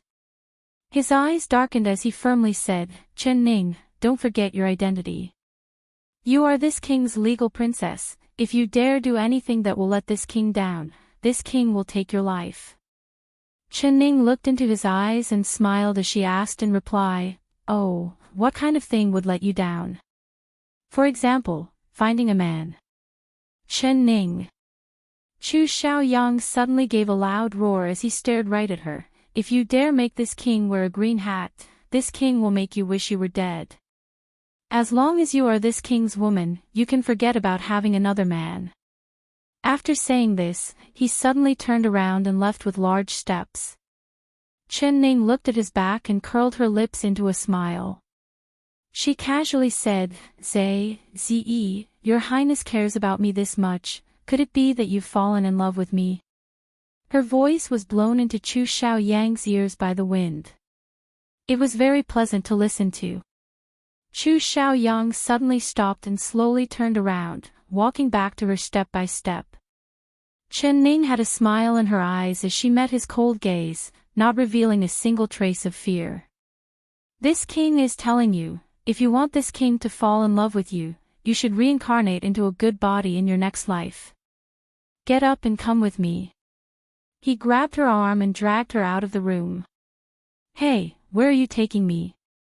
Chu Xiaoyang, a gentleman uses his mouth and not his hands. If you drag things out like this and other people see it, wouldn't you lose face for your highness? Chen Ning's feet did not touch the ground as she was dragged by him. She was like an eagle catching a little chick, unable to resist at all. His large palm was like an iron pincer that tightly gripped her right arm. She was cursing in her heart, but she did not forget to say a few sarcastic words to him. Young miss. Xiao Ru broke free from Chun Tao and Xia He and chased after them, shouting as she chased. Stop. If a little girl like you dares to follow me, this king will crush you and give you to the dogs as dessert. Chu Xiaoyang suddenly turned around and glared at Xiao Ru like a tiger as he shouted in a sharp voice. Xiao Ru suddenly trembled and her eyes revealed a look of fear.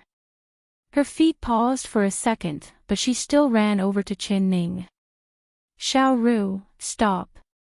Don't come over, be obedient. Don't tell me you won't even listen to me. Chen Ning's face sunk. She knew that Chu Xiaoyang wasn't joking. If he was angered, he could do anything. Xiao Ru stopped and looked at Chen Ning in a daze. Tears began to fall from her eyes. Chen Ning smiled and said, "Silly girl, His Highness just wants to take me to the horse track to teach me how to ride. It's not like we're going to be separated forever, so why are you crying?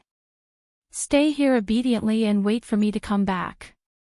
Chu Xiaoyang slightly lowered his head and stared at her. His eyes fell onto her slender and beautiful neck. Her skin was so thin that it was transparent, giving off a faint glow from the sunlight. King of Chu Chu Chen Ling Ling Ling Ning, he, Xiao Chen Ling Ling Chu, of, and of Ling, Ling of King, Ning, I Chen Chen, Chen, how did you know that this king was going to teach you how to ride a horse? He said in a low voice.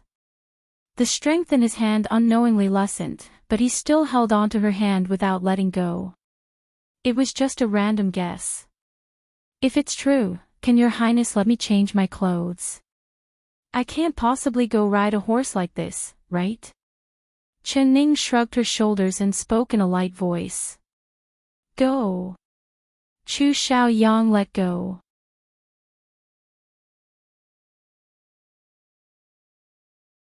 Chapter 218.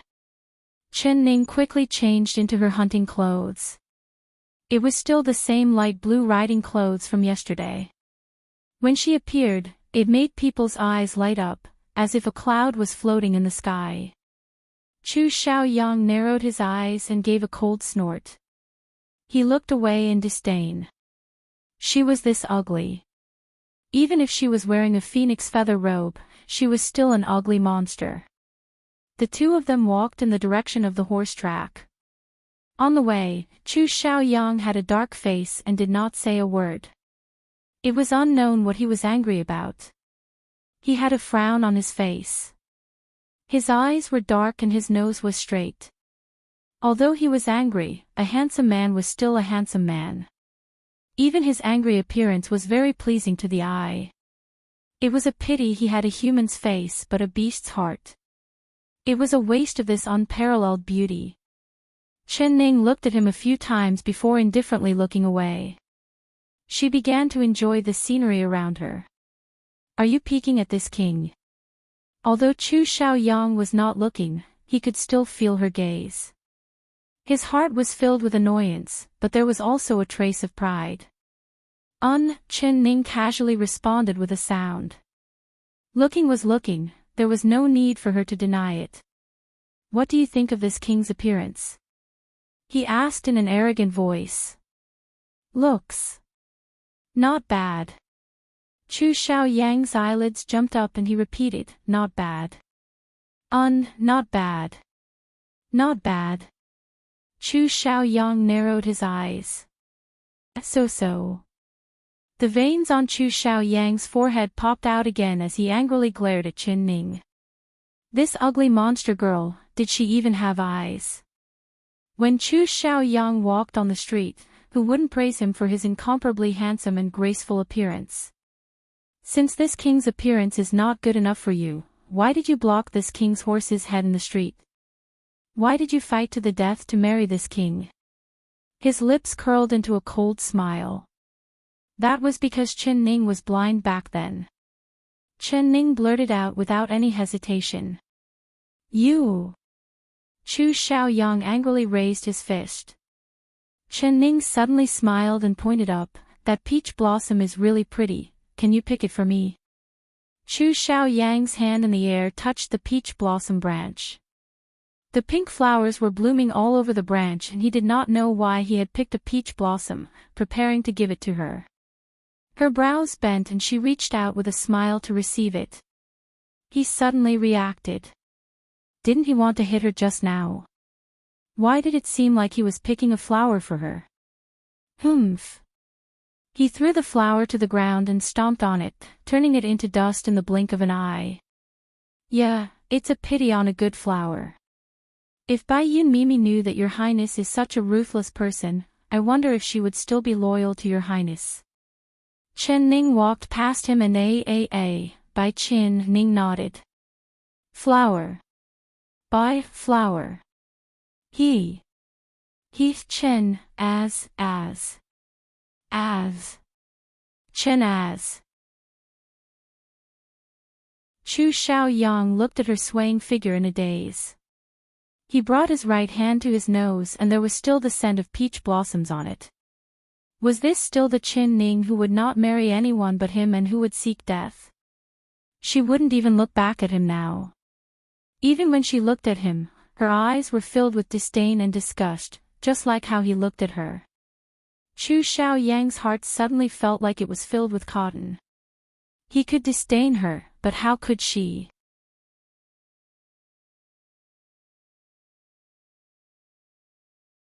Chapter 219. Yeah. Seeing the horse field's gate in the distance, Chen Ning suddenly stopped and gave a regretful sigh. What's wrong?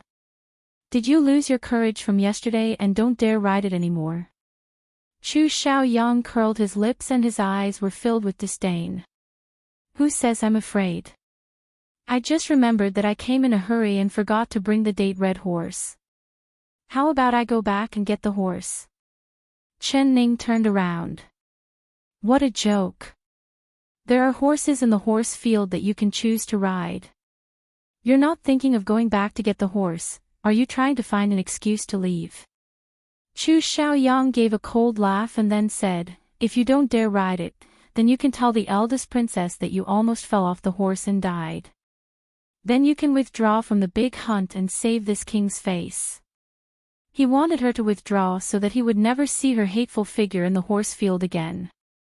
Your Highness is looking down on us from the crack of the door and looking down on us. I think in your Highness' heart, us women are weak girls that can be blown away by the wind, right?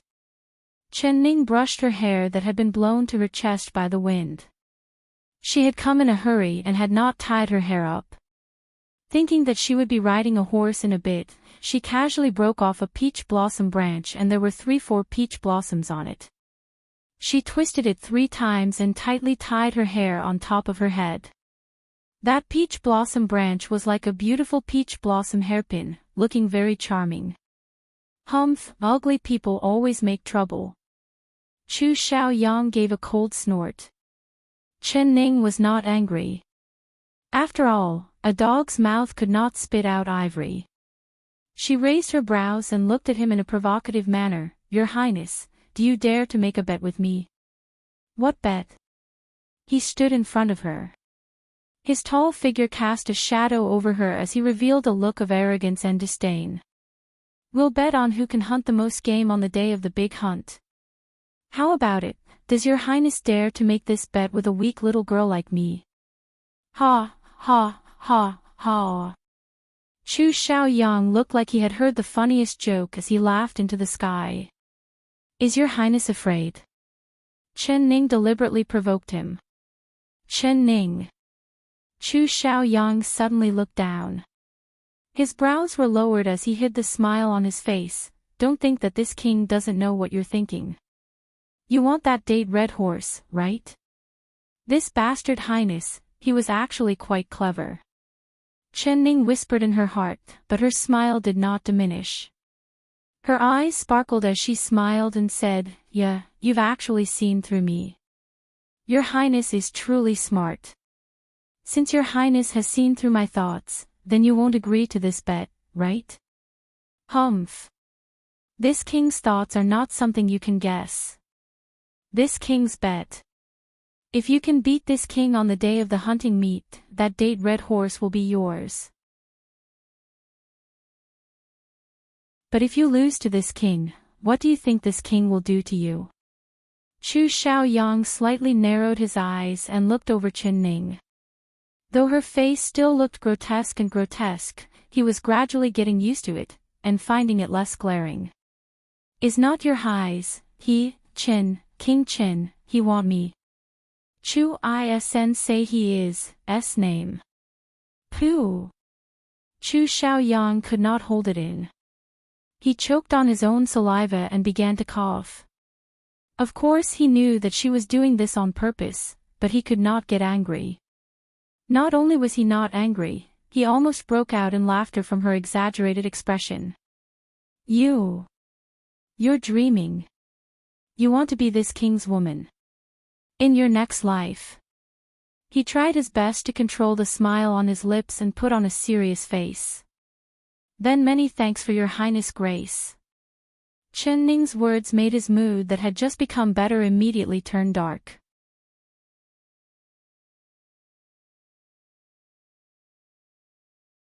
Chapter 220.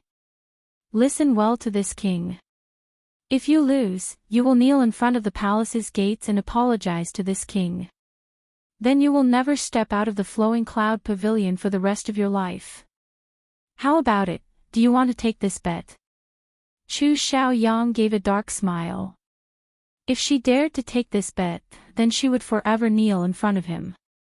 Like a dog, she would only have him as her master, forever. Because he would definitely win. He stared right into her eyes, hoping that she would nod in agreement. He really wanted to see that scene, he really wanted it. All right, I'll take this bet. Chen Ning nodded without any hesitation. Then she turned around and walked into the horse track.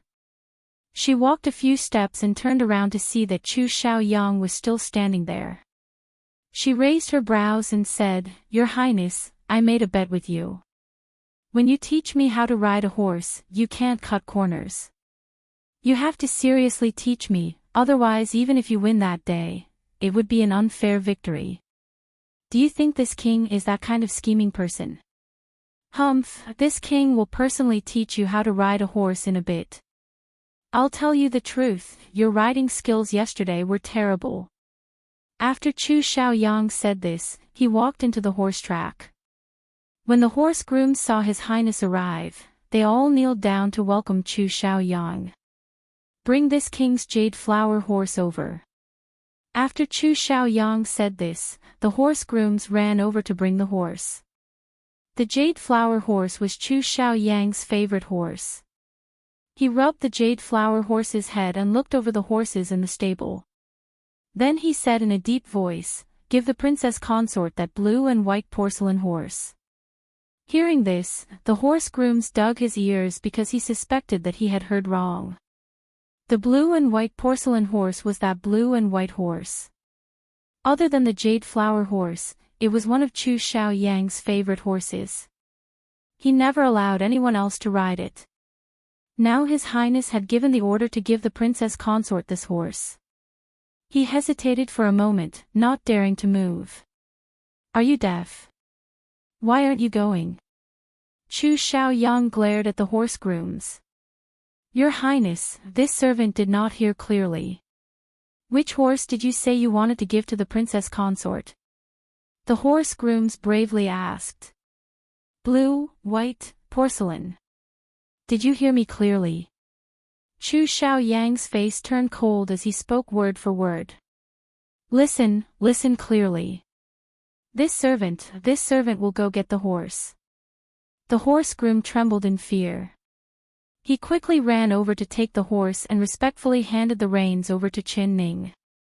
Such a beautiful horse. This blue and white porcelain horse had been washed clean. Its fur was glossy, and its body was tall and its legs were long. The saddle on its body shone brightly. With one glance, one could tell that it was an extraordinary horse. Compared to the date red horse she picked yesterday, it was like heaven and earth.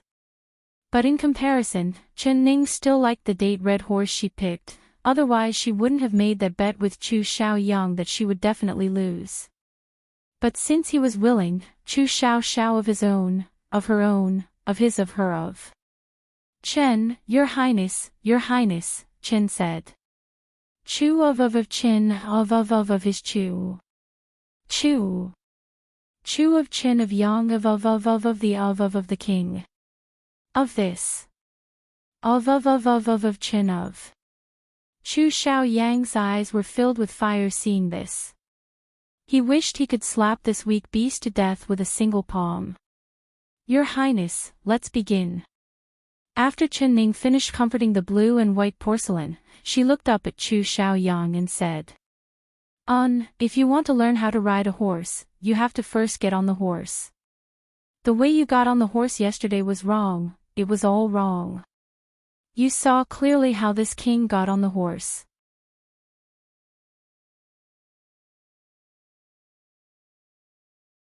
Chapter 221. Good. The horse grooms loudly cheered as they tried to flatter his highness. Good my ass. Chen Ning was silently cursing in her heart, but she still had a smile on her face. Your highness, your movements were too fast and I couldn't see it clearly. Can I trouble you to do it again? All right.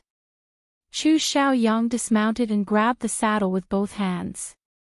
He said, this is your first time mounting a horse, so you can hold on to the saddle and mount like this. He once again mounted the horse and his posture was even more elegant than the first time. It was still too fast and I couldn't see it clearly. Can you slow it down a bit? Chu Xiaoyang looked at her and impatiently said, why are you so stupid? Although he said this, he still dismounted the horse again. Then he deliberately slowed down his movements and demonstrated very seriously. Did you see it clearly? I saw it clearly. Chen Ning nodded, but her heart was secretly wondering. This bastard highness was quite patient. Was he planning something bad again? In fact, she had already remembered Chu Xiaoyang's first time mounting the horse, but she was afraid that Chu Xiaoyang would trick her, so she made him mount the horse 3 times. Now that she saw that his movements were the same 3 times, she finally relaxed. Try it now. If you can't learn it, then don't blame this king for being impolite. This king has never had a stupid disciple. Chu Xiaoyang jumped off the horse with a cold expression and stood in front of Chen Ning. Who would want to be your disciple? Chen Ning silently cursed. Her hands held onto the saddle and she mounted the horse. Her posture was exactly the same as Chu Xiaoyang's, but she was not as skilled. This ugly monster, she learned quite quickly. Even Chu Xiaoyang, who was so picky, could not find any mistakes. Humph. He was picking bones from an egg as he coldly said, your speed is even slower than a snail. Practice this 10 times. If you're still this slow, then find someone else to teach you. What are you being so arrogant for? Chen Ning secretly cursed in her heart, but she still earnestly practiced it 10 times. After 10 times, her movements on the horse were comparable to Chu Xiaoyang's. Chu Xiaoyang had an expressionless face the entire time, not saying a single word of praise. Chen Ning did not care about his praise anyway, she just wanted to earnestly learn what she wanted. After mounting the horse, straighten your upper body and look forward. Relax your arms and hold the reins. No, you can't hold the reins like this. Hold the left reins and hold the right reins with the right reins. No. It's not like this, you have to go from the bottom to the top. You have it like this. Woman, how can you be so stupid? Chu Xiaoyang was impatient. He grabbed her hand and wrapped the reins around her hand. Use your thumb to hold it down, don't let go. Chen Ning held the horse's reins, but he did not let go. His large palm was still holding her hand, holding her white and delicate hand in his palm. She was slightly surprised. She looked up at him and asked doubtfully, is this the right way to hold the reins? Chu Xiaoyang didn't know what he was thinking as he fell into a daze. Being asked by her, he suddenly came back to his senses and found that he was still holding her hand. He quickly pulled his hand back like he was holding a poisonous snake. Chin chin. Chin chin chin. Chin. She. Ning chin chin. But this was even better. It was best if he hated her more and more. When the time came, he would just give her a divorce letter and she would be free. Thinking of this, she couldn't help secretly cursing this male-dominated era. Why was it that married women could only ask a man to divorce their wife, but they couldn't divorce their husband? That's right, divorce husband. Her eyes suddenly lit up. It was like a window had opened.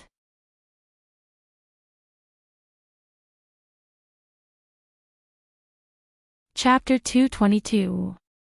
However, when she searched through the memories of the original owner, she immediately became listless like a deflated balloon.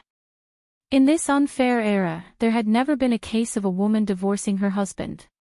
Only when a woman's status was higher than a man's could they initiate a divorce, but they still needed the man to agree to it. For example, if a princess wanted to divorce her husband, not only did she need the emperor's agreement, she also needed the husband's agreement. This was simply a serious discrimination against women. It was too unfair. Chen Ning was filled with indignation. She couldn't help glaring at Chu Xiaoyang. Chu Xiaoyang was confused by her glare. When he wanted to stare back, he suddenly remembered that he had strangely held her hand and held it for a while. He couldn't help feeling embarrassed and looked away. He gave a soft cough and was prepared to continue teaching her riding when he suddenly heard a tender voice call out from not far away. "Your Highness." He and Chen Ning turned around to look. They saw that Chen Baiyun had brought Lan Xiang to the horse track at an unknown time. She had a tender smile on her face as she affectionately looked at Chu Xiaoyang. Lan Xiang was standing behind her, but she was looking at Chen Ning with an unfriendly gaze. Chen Baiyun had dressed herself up today. Her hair was tied up high and she only wore a simple pearl hairpin. She was wearing a white cloud brocade shirt and a pink cloud-colored skirt. She was walking with a graceful posture as she slowly walked over to Chu Xiaoyang. Chu Xiaoyang's eyes lit up and he couldn't help walking over. There was a look of pleasant surprise in his eyes, but he complained, "Yun, why are you here? The horse track is windy, why aren't you wearing more clothes?" He scolded Lan Xiang, "What kind of servant are you? You don't even know how to take care of your master?" Lan Xiang quickly bowed and handed over the brocade cloak in her hands. Chu Xiaoyang personally tied it up for Chen Baiyun and thoughtfully said, "You're not cold now, right?" "I'm not cold anymore." "Many thanks, Your Highness, you're really good to Yun." Chen Baiyun revealed a tender smile and leaned into Chu Xiaoyang's embrace, allowing him to stroke her hair. She lowered her eyelids, concealing the cold light and hatred in her eyes. She had clearly seen the scene just now. Her beloved man was actually holding hands with that cheap woman. As expected, that cheap woman had used this chance to seduce His Highness. If she hadn't arrived in time, that cheap woman would have succeeded. Your Highness, this is not good. Elder sister is watching from the side." Chen Baiyun quickly left Chu Xiaoyang's embrace.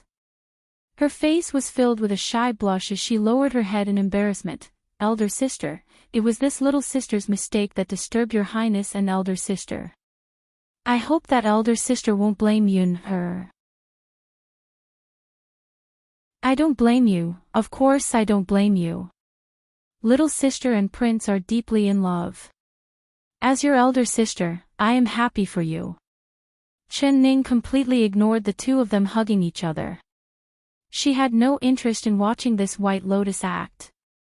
If she wanted to watch a show, she might as well go to a pear garden. Even the servants there were better at acting than this White Lotus. Chu Xiaoqin, she looked at Chen's expression. Chen as she looked Chen's eyes, Chin. She spoke carelessly, and her expression was relaxed and carefree, as if she didn't care at all. "You're tuning into the LoveLore Library YouTube channel. We're so grateful for your support, and don't forget to subscribe to join us on this incredible journey through captivating stories.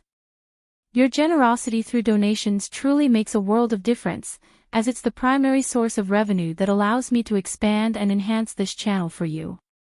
Thank you from the bottom of my heart for being a part of this adventure.